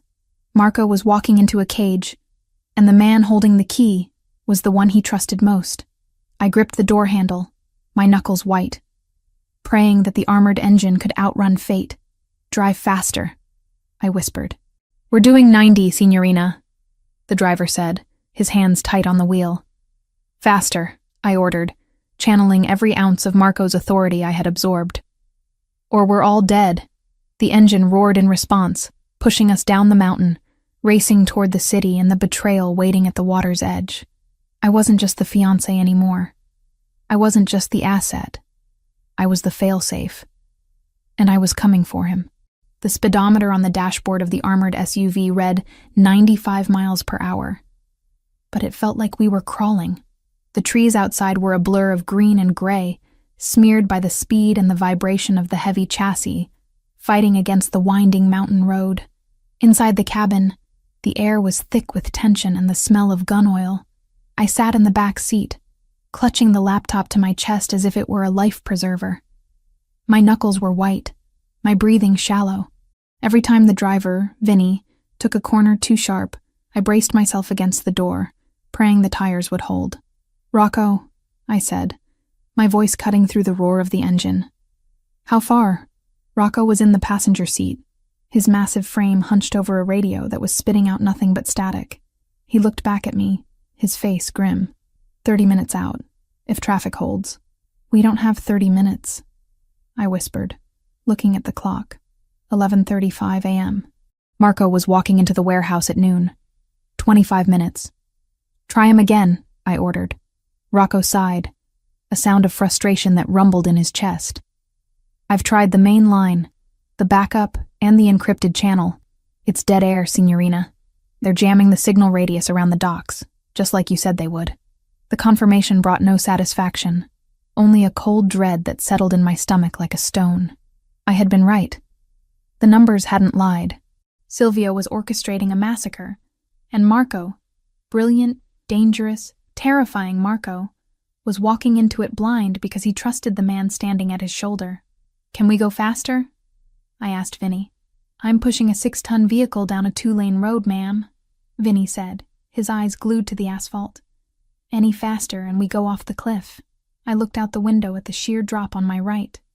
The ravine was deep, swallowed by the forest. I didn't care. Just get us there. I opened the laptop again, staring at the frozen screen of the email draft. He is en route. Take him at the gate. It was a death warrant signed with a digital initial. I traced the screen with a trembling finger. I had spent my life organizing files, balancing budgets, and managing schedules. I had never imagined that my ability to spot a discrepancy in a ledger would be the only thing standing between a man and a bullet to the back of the head. "Rocco," I said, needing to distract myself from the ticking clock. "Silvio, how long has he been with the family?" Rocco didn't turn around this time. He kept his eyes on the road, scanning the tree line. 20 years. He served Marco's father. He taught Marco how to shoot. He is family. Why? I asked. Why would he do it? The money? Money is part of it, Rocco grunted. But usually it's power. Silvio was passed over when the old man died. He thought he should have been boss until Marco was ready. Maybe he got tired of waiting. He sold him for $250,000, I said, the disgust bitter in my mouth. That's the price of loyalty. Judas did it for 30 pieces of silver, Rocco muttered. Inflation hits everyone. The car swerved violently to the left, throwing me against the door. Watch it, Rocco barked. There's a truck, Vinny shouted, wrestling with the steering wheel. Blocking the lane. I looked up. Ahead of us, the road narrowed as it curved around a massive rock face. A heavy-duty delivery truck was parked sideways across both lanes, completely blocking the path. It's a roadblock, Rocco shouted, reaching for the assault rifle mounted on the dash. Reverse, Vinny, reverse. But it was too late. From the wooded ridge above us, a streak of light flashed. A rocket-propelled grenade. It didn't hit the car directly. It struck the asphalt 10 feet in front of the bumper. The explosion was deafening, a concussion that rattled my teeth and shattered the world into fire and smoke. The front of the SUV lifted off the ground. I screamed as gravity failed. The heavy vehicle was thrown backward like a toy, spinning out of control. We slammed into the guardrail. The metal shrieked, a horrible tearing sound, and then gave way. We were falling. The world became a washing machine of violence. The car rolled down the embankment, crushing trees, slamming against boulders. Glass shattered, metal crumpled. I was thrown against the ceiling, then the floor, the seatbelt cutting into my chest like a wire. The laptop flew out of my hands, becoming a projectile. Marco. The name was the only coherent thought in my mind as the darkness spun around me. The car came to a stop with a bone-jarring thud. We were upside down. Silence. For a long moment, there was only the hiss of steam from the ruptured radiator and the sound of my own ragged breathing. I hung suspended in the harness, blood rushing to my head. My vision was swimming with black spots. Rocco? I croaked. Vinny? No answer from the driver's seat. I twisted my head, pain shooting down my neck. Vinny was slumped over the wheel, his neck at an unnatural angle. He was gone. Signorina. The voice was weak, coming from below me, which was actually the roof of the car. Rocco had cut himself loose. He was crawling through the debris of the shattered windshield. I'm here, I gasped, fumbling for the buckle of my seatbelt. My hands were shaking so badly I couldn't work the mechanism. I'm stuck. Hold on. Rocco dragged himself into the back compartment. His face was a mask of blood. A deep gash ran across his forehead, blinding one eye, and his left arm hung uselessly at his side. He pulled a knife from his boot with his good hand. Don't move, he wheezed. He slashed the belt. I dropped onto the roof of the car, landing in a pile of shattered glass. I cried out as a shard sliced into my palm, but Rocco grabbed my tactical vest and hauled me toward the broken window. We have to move, he said, his voice wet. They're coming down the hill to check the kill. We scrambled out of the wreckage into the damp earth of the ravine. The air smelled of pine needles and burning rubber. Above us, on the road, I could hear shouting and the slamming of car doors. Silvio's cleanup crew, Rocco spat, leaning heavily against a tree. He checked his rifle. It was damaged. The stock cracked. He pulled a handgun from his hip holster instead and handed it to me. I stared at the weapon. It was heavy, cold, and terrifying. I don't know how to use this, I whispered. Point and pull, Rocco said. Safety is off. Take it. I took the gun. My hands were trembling violently. Go, Rocco ordered, pointing deeper into the woods, away from the road. Head south. Follow the creek. It leads to the highway. I'm not leaving you, I said, seeing the way he was swaying. You're hurt. I'm dead, Emily, he said, using my name for the first time. He looked down at his side. A piece of shrapnel from the explosion had pierced his vest. The dark stain was spreading fast. I just need to buy you 5 minutes. No, I sobbed, shaking my head. No, we go together. Marco will fix this. He always fixes it. Marco isn't here, Rocco said softly. You are. You're the failsafe, remember? A branch snapped nearby, heavy boots crunching on dry leaves. They were close. Go, Rocco roared, shoving me hard. Run! I stumbled back, tears blurring my vision. Rocco turned toward the slope, raising his weapon, positioning himself behind the wreckage of the SUV to create a choke point. Hey! Rocco shouted up the hill, his voice booming with defiance. Is that you, Tony? You traitorous piece of shit! Come down here and face me! Gunfire erupted from the ridge. Rocco returned fire, calm and steady, drawing their attention, drawing their hate. I turned and ran. I ran blindly through the underbrush, branches whipping my face, tearing at my clothes. I slipped on wet moss, scrambled up, and kept running. Behind me, the rhythmic pop, pop, pop of the handgun was drowned out by the roar of automatic weapons. Then, silence. I stopped, clutching a birch tree for support, my chest heaving so hard I thought my ribs would crack. The silence was worse than the noise. It meant Rocco was gone. It meant the shield was broken. I was alone in the woods with a gun I didn't know how to shoot, and a hit squad on my tail. But I wasn't just running for me. I checked the time on my burner phone, which had miraculously survived in my pocket. 11:50 a.m. 10 minutes. I had no signal here in the ravine. I needed high ground. I looked up the slope on the other side of the creek. It was steep, rocky. I scrambled up, clawing at roots and dirt, my fingernails breaking, my knees scraping against stone. I didn't feel the pain. I only felt the ticking clock. I reached the top of the ridge. I gasped for air, pulling the phone out. 1 bar of service. Please, I whispered to the universe. Please. I dialed Marco. It rang. 1 ring, 2 rings. Come on. Voice command, the automated operator stated. Please leave a message. Voicemail. The jammers were working, or he was already inside. I ended the call and dialed again. I started running along the ridge, trying to find a better signal, trying to get closer to the cell tower I could see in the distance. Below me, to my left, I heard a shout. There, on the ridge, red hair. They had spotted me. Bullets zipped through the leaves around me, snapping branches. I didn't look back. I just ran. I dialed again. Ring. Ring. Click. This is Marco. It wasn't a live answer. It was his recording. Cold. Professional. Damn it! I screamed. I was about to hang up when the phone beeped. The call connected. Not to voicemail. To the line. Marco? I shouted. Marco. Static. A hiss of white noise. Then a faint voice. Signal is spotty here, Silvio. You sure this is the place? He had answered. Or the phone had auto-answered in his pocket. Or maybe the jammer was intermittent at the gate. Marco! I screamed into the phone, pressing it so hard against my ear it hurt. Don't go in, it's a trap. Static crackled. Just protocol, boss. I heard a voice reply. Silvio's voice. Smooth, reassuring. Leave the phones in the car. They wanted a clean meet. Marco, listen to me! I yelled, stopping running to focus everything on the connection. Silvio is the traitor. He's with them. He paid for the hit. Marco! A bullet struck the tree right next to my head, sending a spray of bark into my face.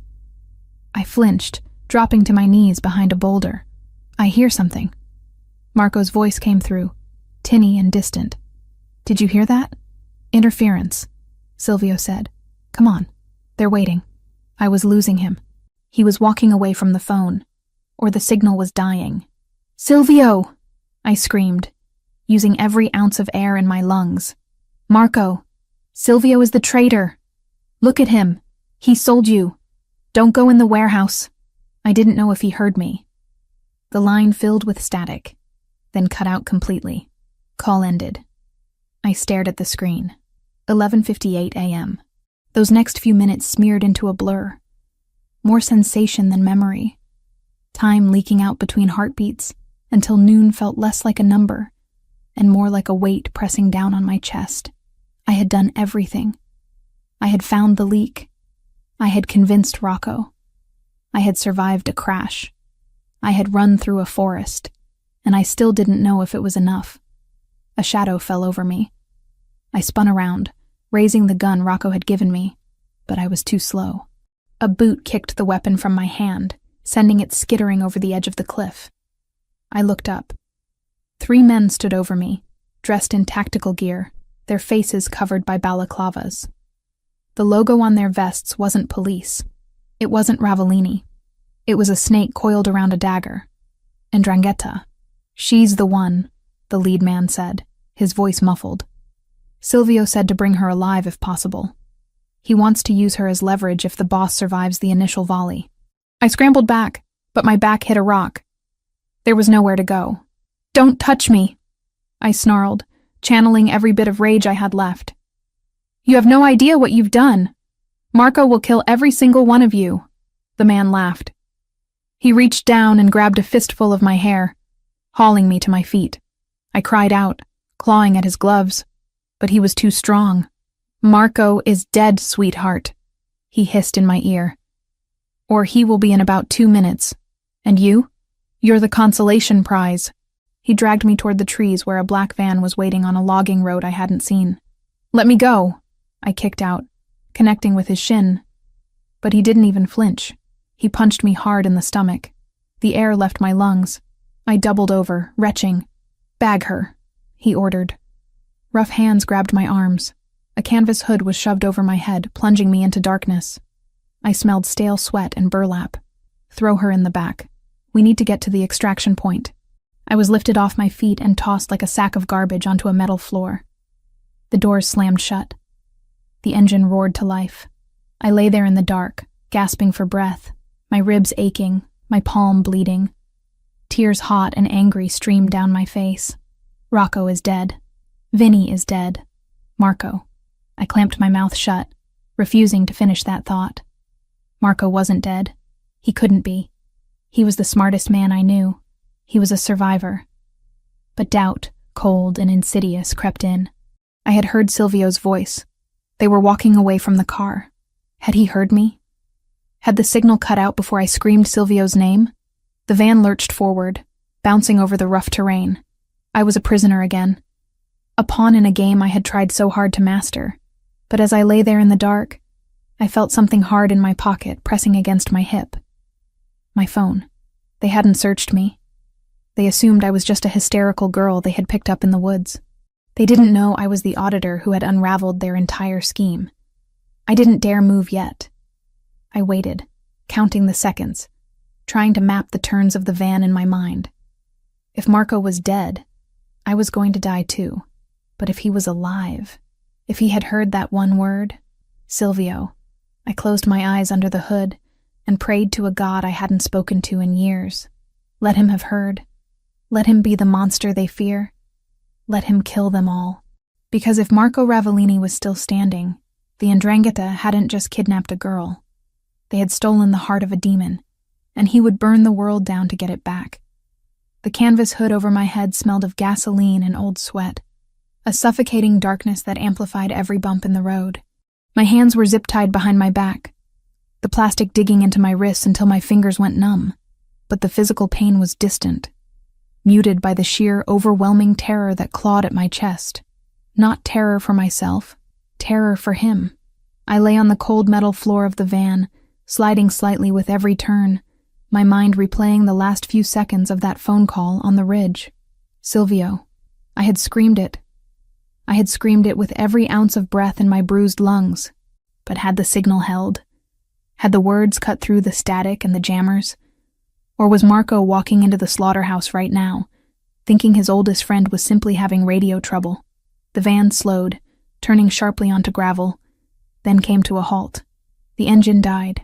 For a moment, there was silence. No birds, no wind, just the ticking of the cooling metal and the frantic thud of my own heart against the floorboards. The back doors flew open. Rough hands grabbed my ankles and hauled me out.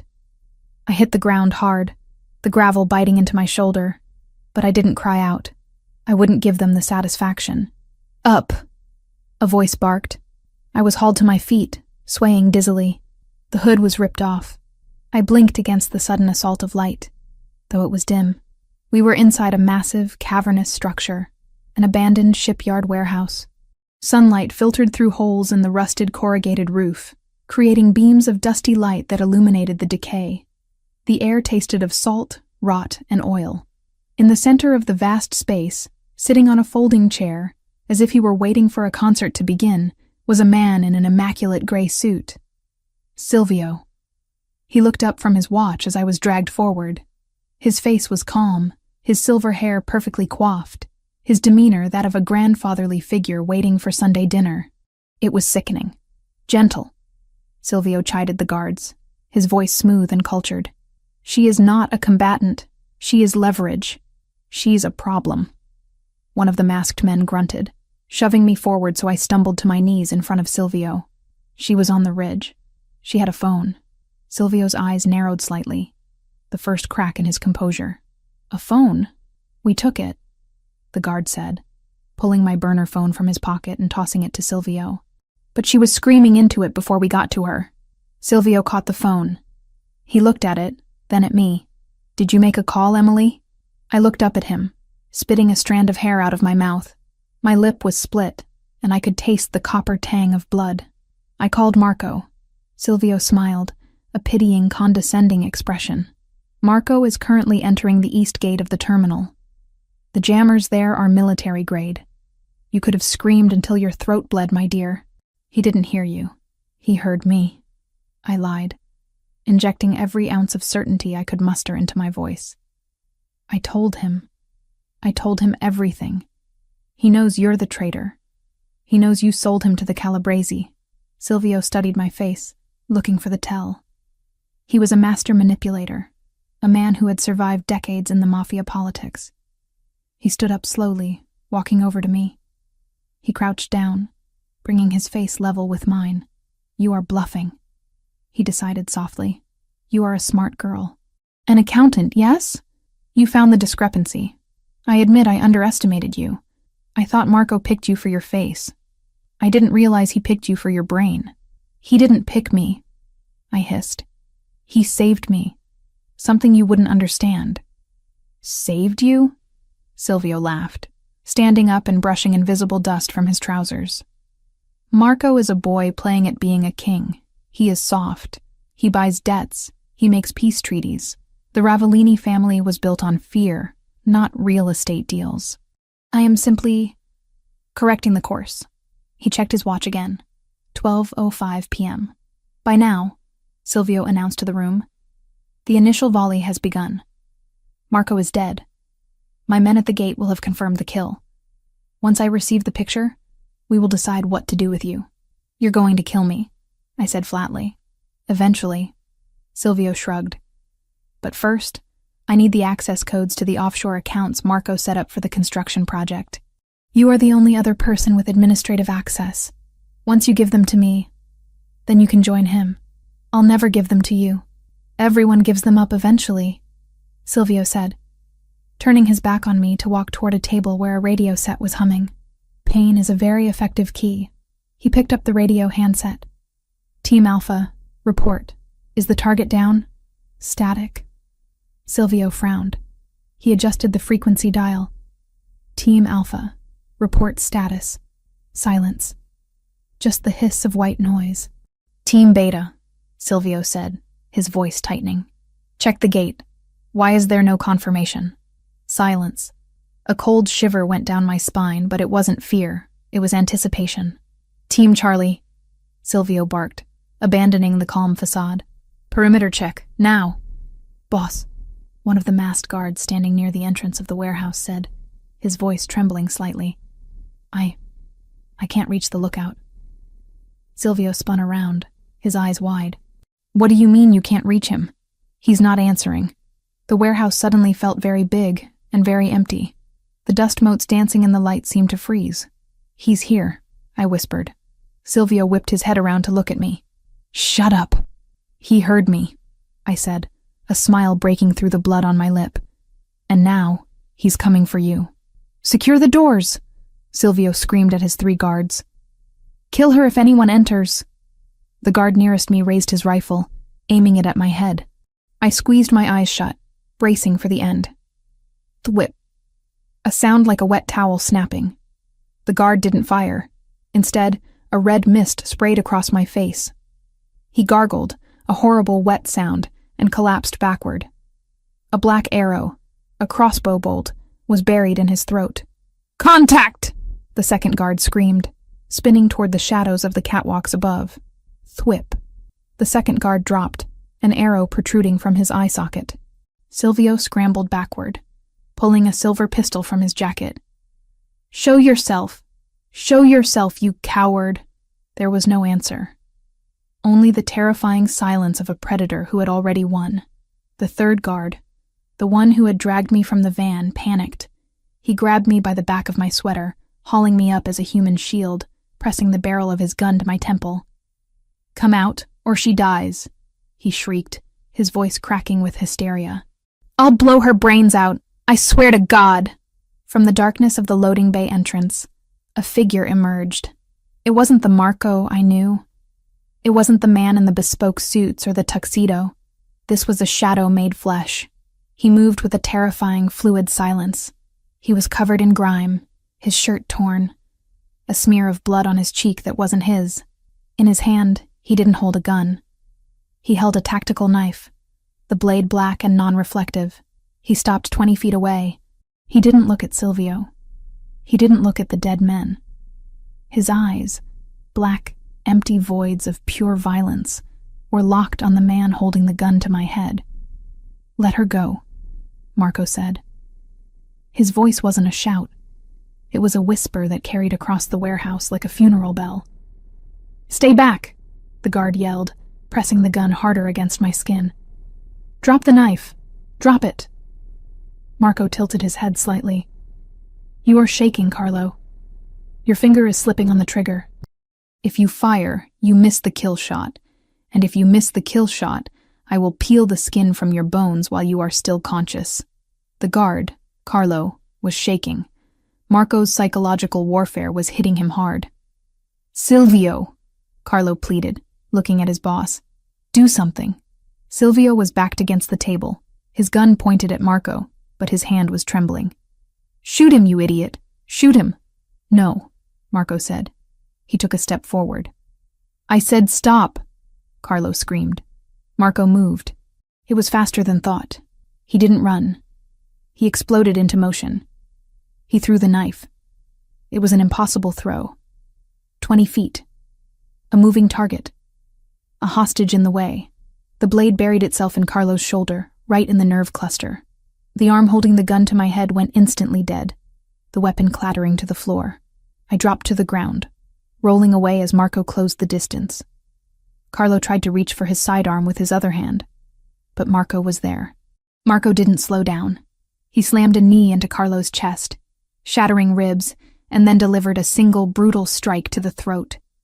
Carlo fell, choking, dying before he hit the ground. Marco stood over him for a second, then turned slowly to face Silvio.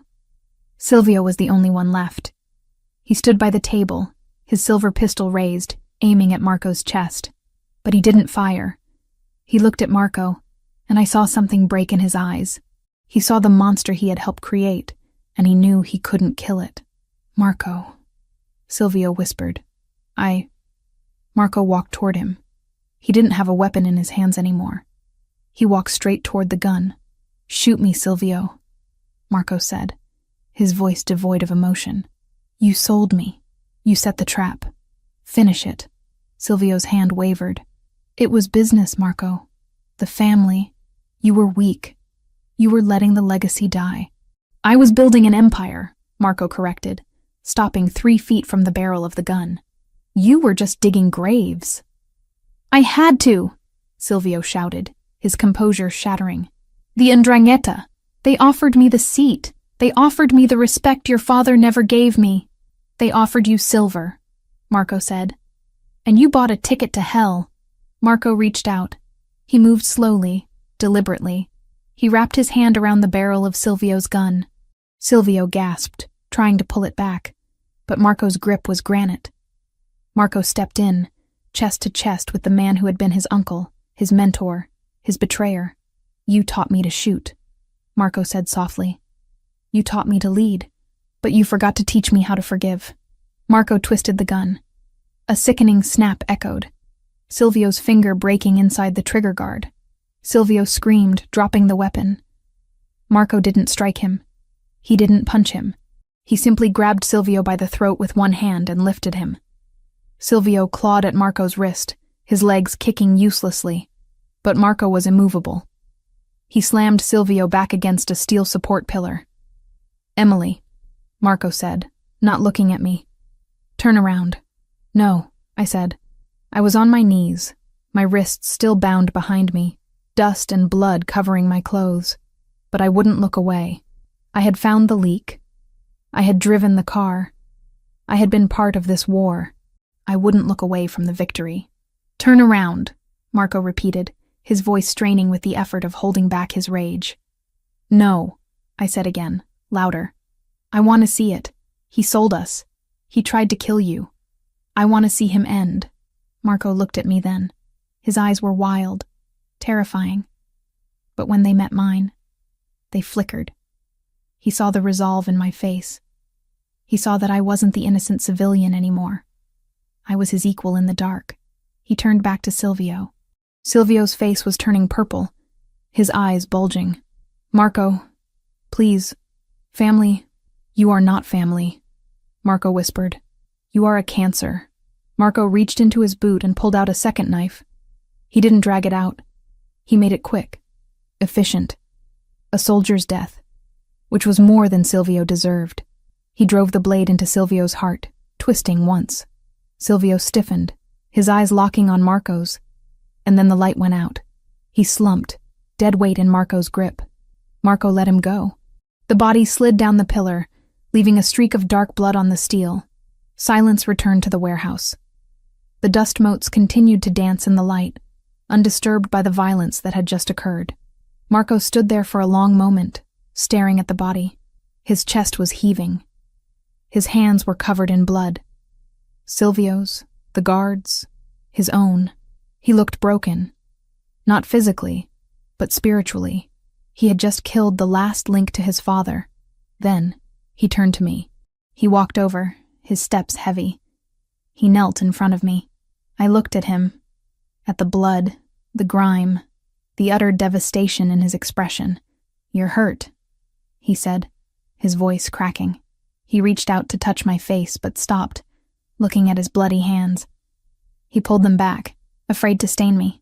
I'm fine, I whispered. Just a split lip.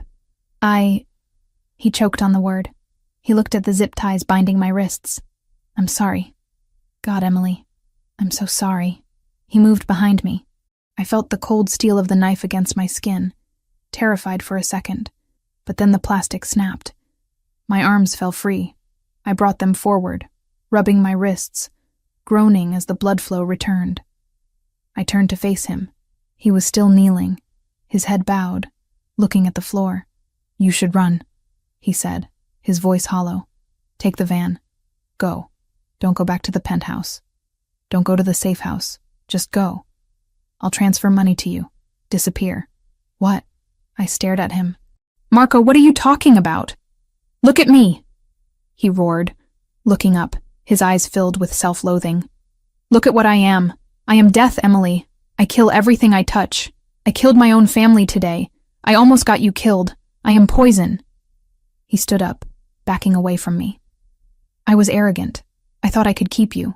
I thought I could have the light and the dark. But I can't. The dark consumes everything. If you stay, you die. Next time I might be 10 seconds too slow. Next time, the arrow misses. So you're firing me? I asked, standing up. My legs were shaky, but I locked my knees. "The contract is void. There is no contract," he shouted, pacing in a tight circle. "There is only you staying alive, and that only happens if you are far away from me." I watched him. I saw the terror in him. It wasn't the terror of the Ndrangheta or the police. It was the terror of loving something and knowing you could destroy it. I walked toward him. "Stop," he warned, holding up a bloody hand. "Don't come near me." I didn't stop. I walked right up to him. I reached out and took his bloody hand in mine. He flinched, trying to pull away, but I held on. I interlaced our fingers, mixing the blood on his skin with the dirt on mine. "You're right," I said. "You are dangerous. You are violent. You just killed 4 men in front of me, Emily, but you didn't kill me," I said, stepping closer, pressing my body against his ruined shirt. "You came for me. You walked into a trap because you heard my voice. You stripped the skin off your life to save mine." I reached up with my other hand and cupped his jaw, forcing him to look at me. "I called you," I whispered, "on the ridge, when the guards were coming. I didn't call the police. I didn't run away. I called you. Do you know why?" Marco stared at me, his breathing ragged, tears cutting tracks through the grime on his face. "Why? Because you are the only person who could save me," I said. "And I am the only person who could save you." I looked over his shoulder at Silvio's body. "You didn't kill your family, Marco. He wasn't your family. He was a traitor." I looked back at him. "Family doesn't sell you. Family doesn't leave you to die in a warehouse. Family comes for you, no matter what." Marco let out a sob, a harsh, broken sound. He collapsed forward, burying his face in my neck. His arms went around me, crushing me to him, lifting me off my feet. He held me like I was the only solid thing in a disintegrating universe. "I thought I lost you," he groaned against my skin. "When I heard the scream on the phone, I thought I was too late." "You weren't late," I said, running my fingers through his matted hair. "You were right on time." He pulled back, searching my face, his eyes scanning every inch of me. "I love you," he said. The words were fierce, desperate. "I love you so much it hurts. I will burn the whole world before I let anyone touch you again." "I know," I said. "And I love you. Now, can we please get out of here? This place smells like dead traitor." Marco laughed. It was a wet, shaky sound, but it was real. He kissed me hard, tasting of blood and salt, sealing the promise between us. "Let's go home," he said. He picked me up, carrying me bridal style. He stepped over the bodies of the guards, stepped over the wreckage of his past, and carried me out into the sunlight. Outside, the air was fresh.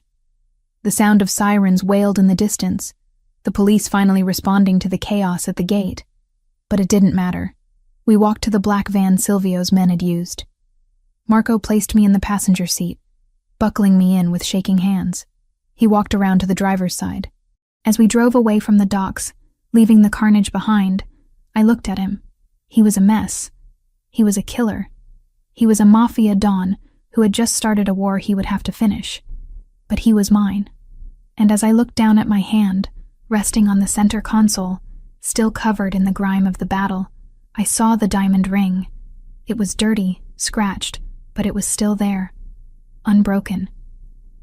"Marco?" I asked quietly. "Yeah?" "We're even now," I said. "You saved me. I saved you." He glanced at me, a ghost of his old smirk appearing. "Not quite even. I think I still owe you a wedding." I smiled, leaning my head back against the seat as exhaustion finally claimed me. "Make it a big one, and make sure the security is better. For you, Piccola," he promised, taking my hand and bringing it to his lips. "I'll build a fortress," and I knew he would.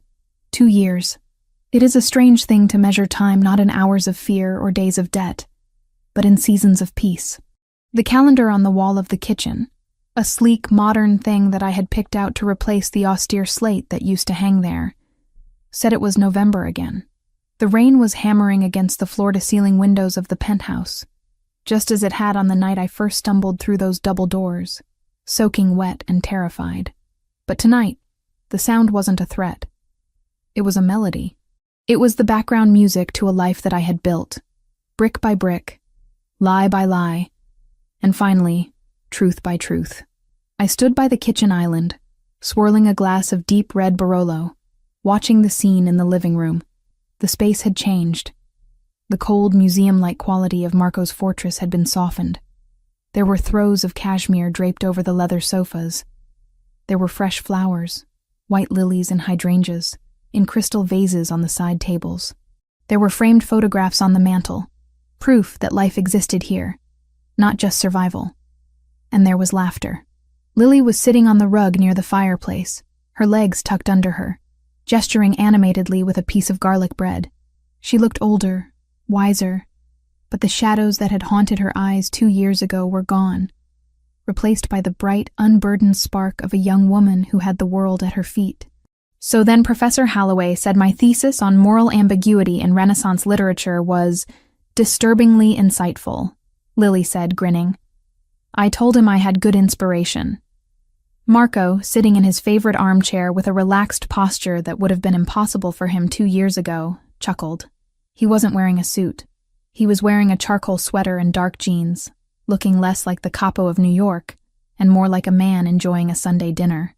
Disturbingly insightful, Marco mused, taking a sip of his wine. I like that. Perhaps we should hire this Holloway. We need better writers for the press releases. Don't you dare corrupt my professors, Marco, Lily teased, throwing a crust of bread at him. He caught it with a reflex speed that was the only betraying sign of who he really was. He smiled, a genuine expression that reached his dark eyes. I don't corrupt, Lily. I facilitate. I watched them, a lump forming in my throat. This was the promise kept. This was the reason I had walked into the fire. Lily was graduating next week, top of her class, with a job offer from a publishing house in London already on the table. She was safe. She was happy.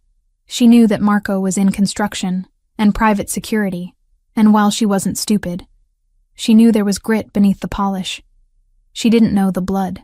She didn't know about the warehouse. She didn't know about Silvio. She didn't know that the man joking with her had killed to keep her sitting on that rug. Emily, come save me, Lily called out, spotting me. Marco is trying to convince me that Machiavelli is a romantic. He is, I said, walking over and resting my hand on Marco's shoulder. I felt him lean into my touch instantly, his hand coming up to cover mine, grounding himself. If you view power as a love language, which he does. Terrifying, Lily laughed, standing up and brushing crumbs from her skirt. But I actually have to run. The girls are throwing a pre-graduation mixer at the Ecstatic, and if I'm late, Sarah will kill me. Marco stood up. The driver's downstairs. Tony will take you. I can take an Uber, Marco. Lily sighed. The eternal argument.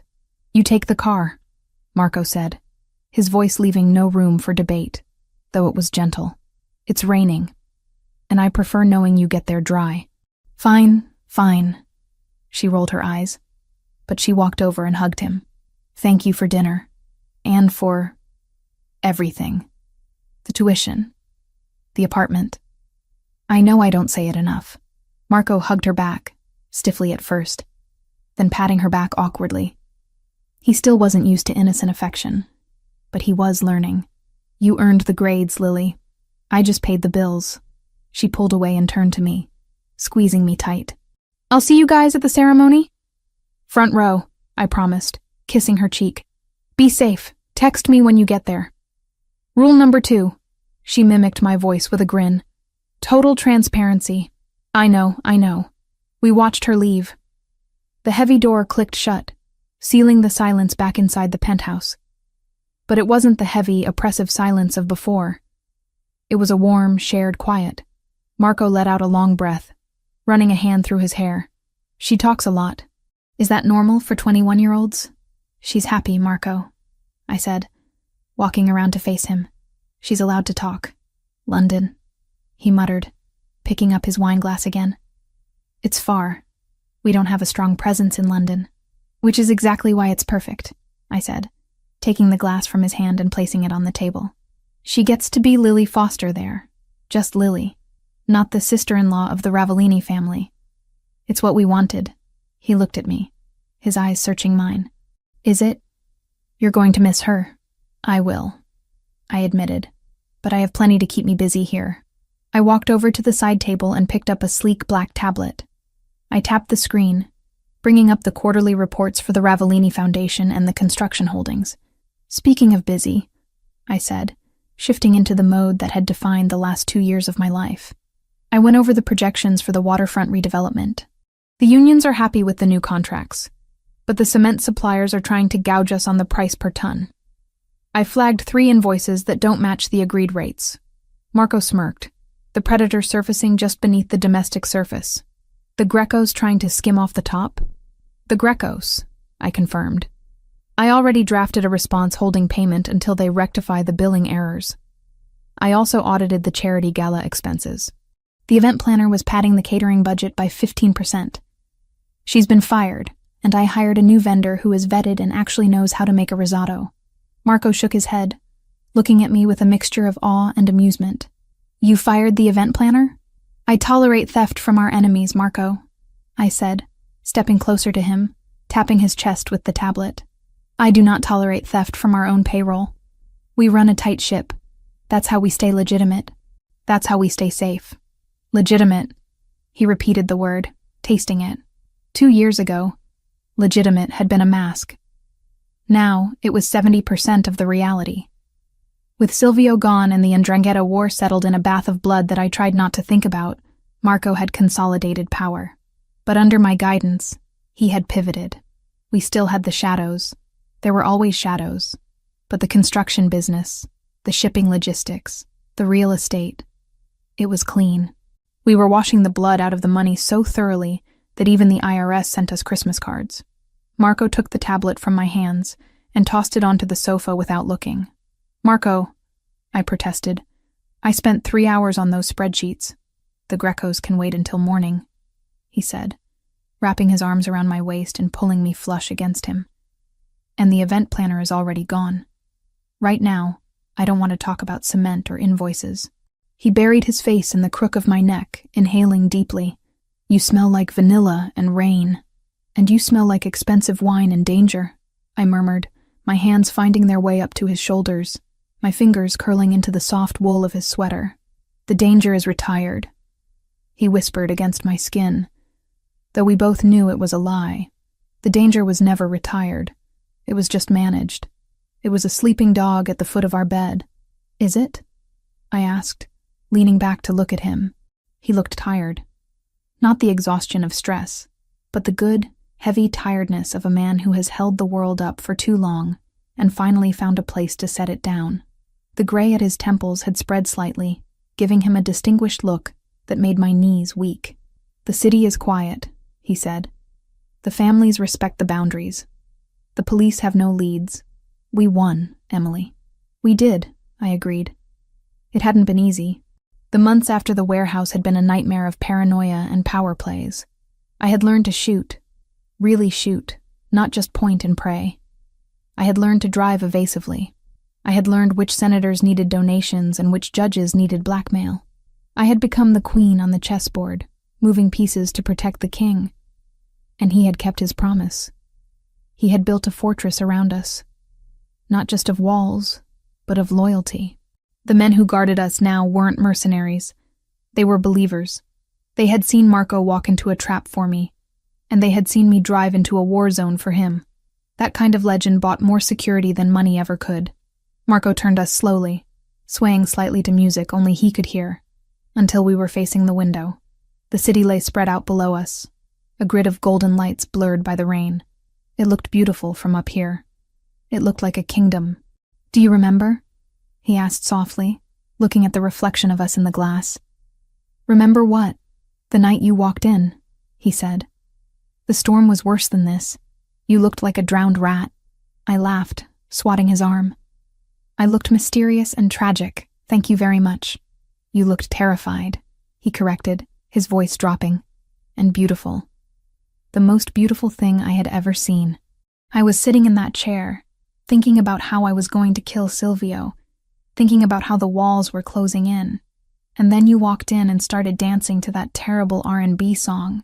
I groaned. hiding my face in his chest. Please, let's never mention the dancing again. I have successfully rebranded as a shark of industry. Don't ruin my image. It was a memorable performance. He teased, kissing the top of my head. But you know what I thought? In that split second before you realized I wasn't the client? What? I thought, finally. I looked up at him. Finally what? Finally, something real, Marco said. My life was scripts, deals, betrayals. Everyone wanted something. Everyone was wearing a mask. And then this girl walks in, totally incompetent at deception, wearing her heart on her sleeve, desperate to save her sister. You were so bright. It hurt to look at you. Fiam, he tightened his arms around me. I locked that door because I knew if I let you go, the darkness would come back, and I wouldn't be able to stand it anymore. You locked the door because you're a possessive control freak, I countered softly, tracing the line of his jaw. That too, he admitted with a grin. But it worked. It worked, I agreed. I looked at the ring on my finger. We had replaced the original engagement ring, the one that had been a prop, with a simple gold band on our wedding day a year ago. A private ceremony on the terrace, just us, Lily, and the ghost of Rocco, who I still missed every day. Do you regret it? Marco asked suddenly, the playfulness vanishing. Regret what? The wrong door, he said. If you had gone to Penthouse 4, if you had danced for the actual bachelor party, you would have made your $300. You would have gone home.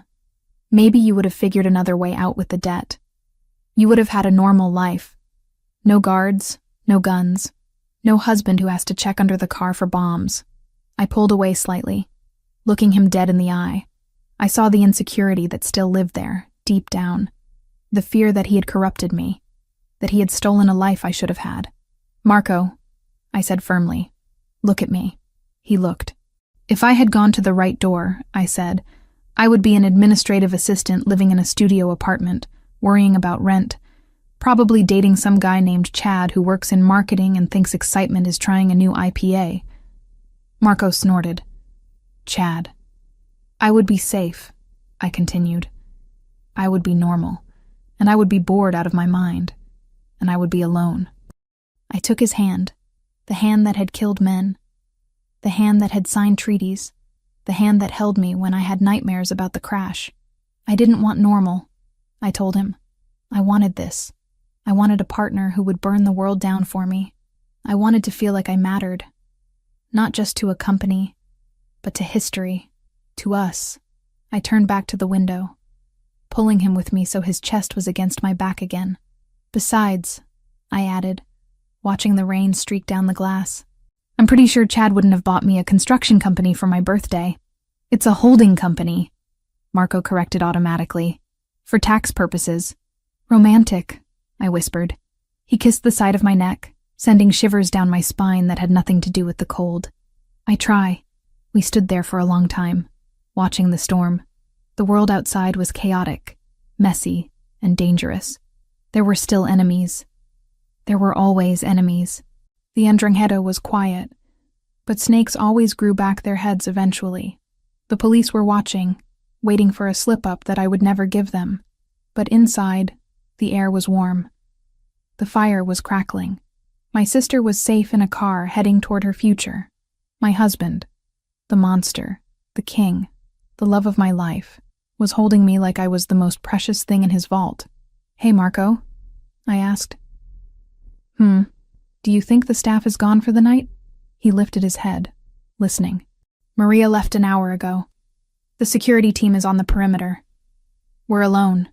I turned in his arms, looping my hands around his neck, pulling him down until our lips were inches apart. I felt the change in him instantly, the shift from reflective to hungry. His hands slid down to my hips, gripping me tight. Good, I whispered, brushing my lips against his, because I seemed to remember a specific line you used on the night we met. Marco's eyes darkened, the gold flecks burning in the depths of the black.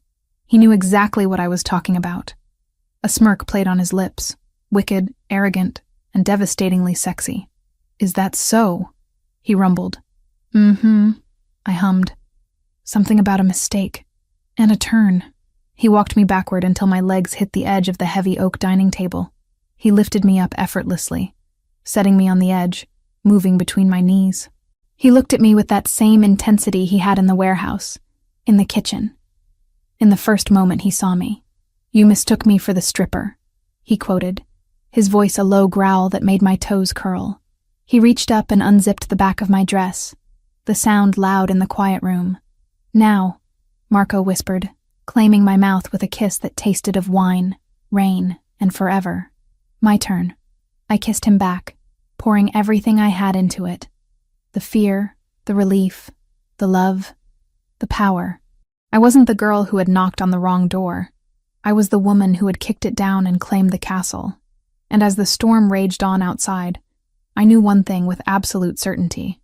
I was exactly where I belonged.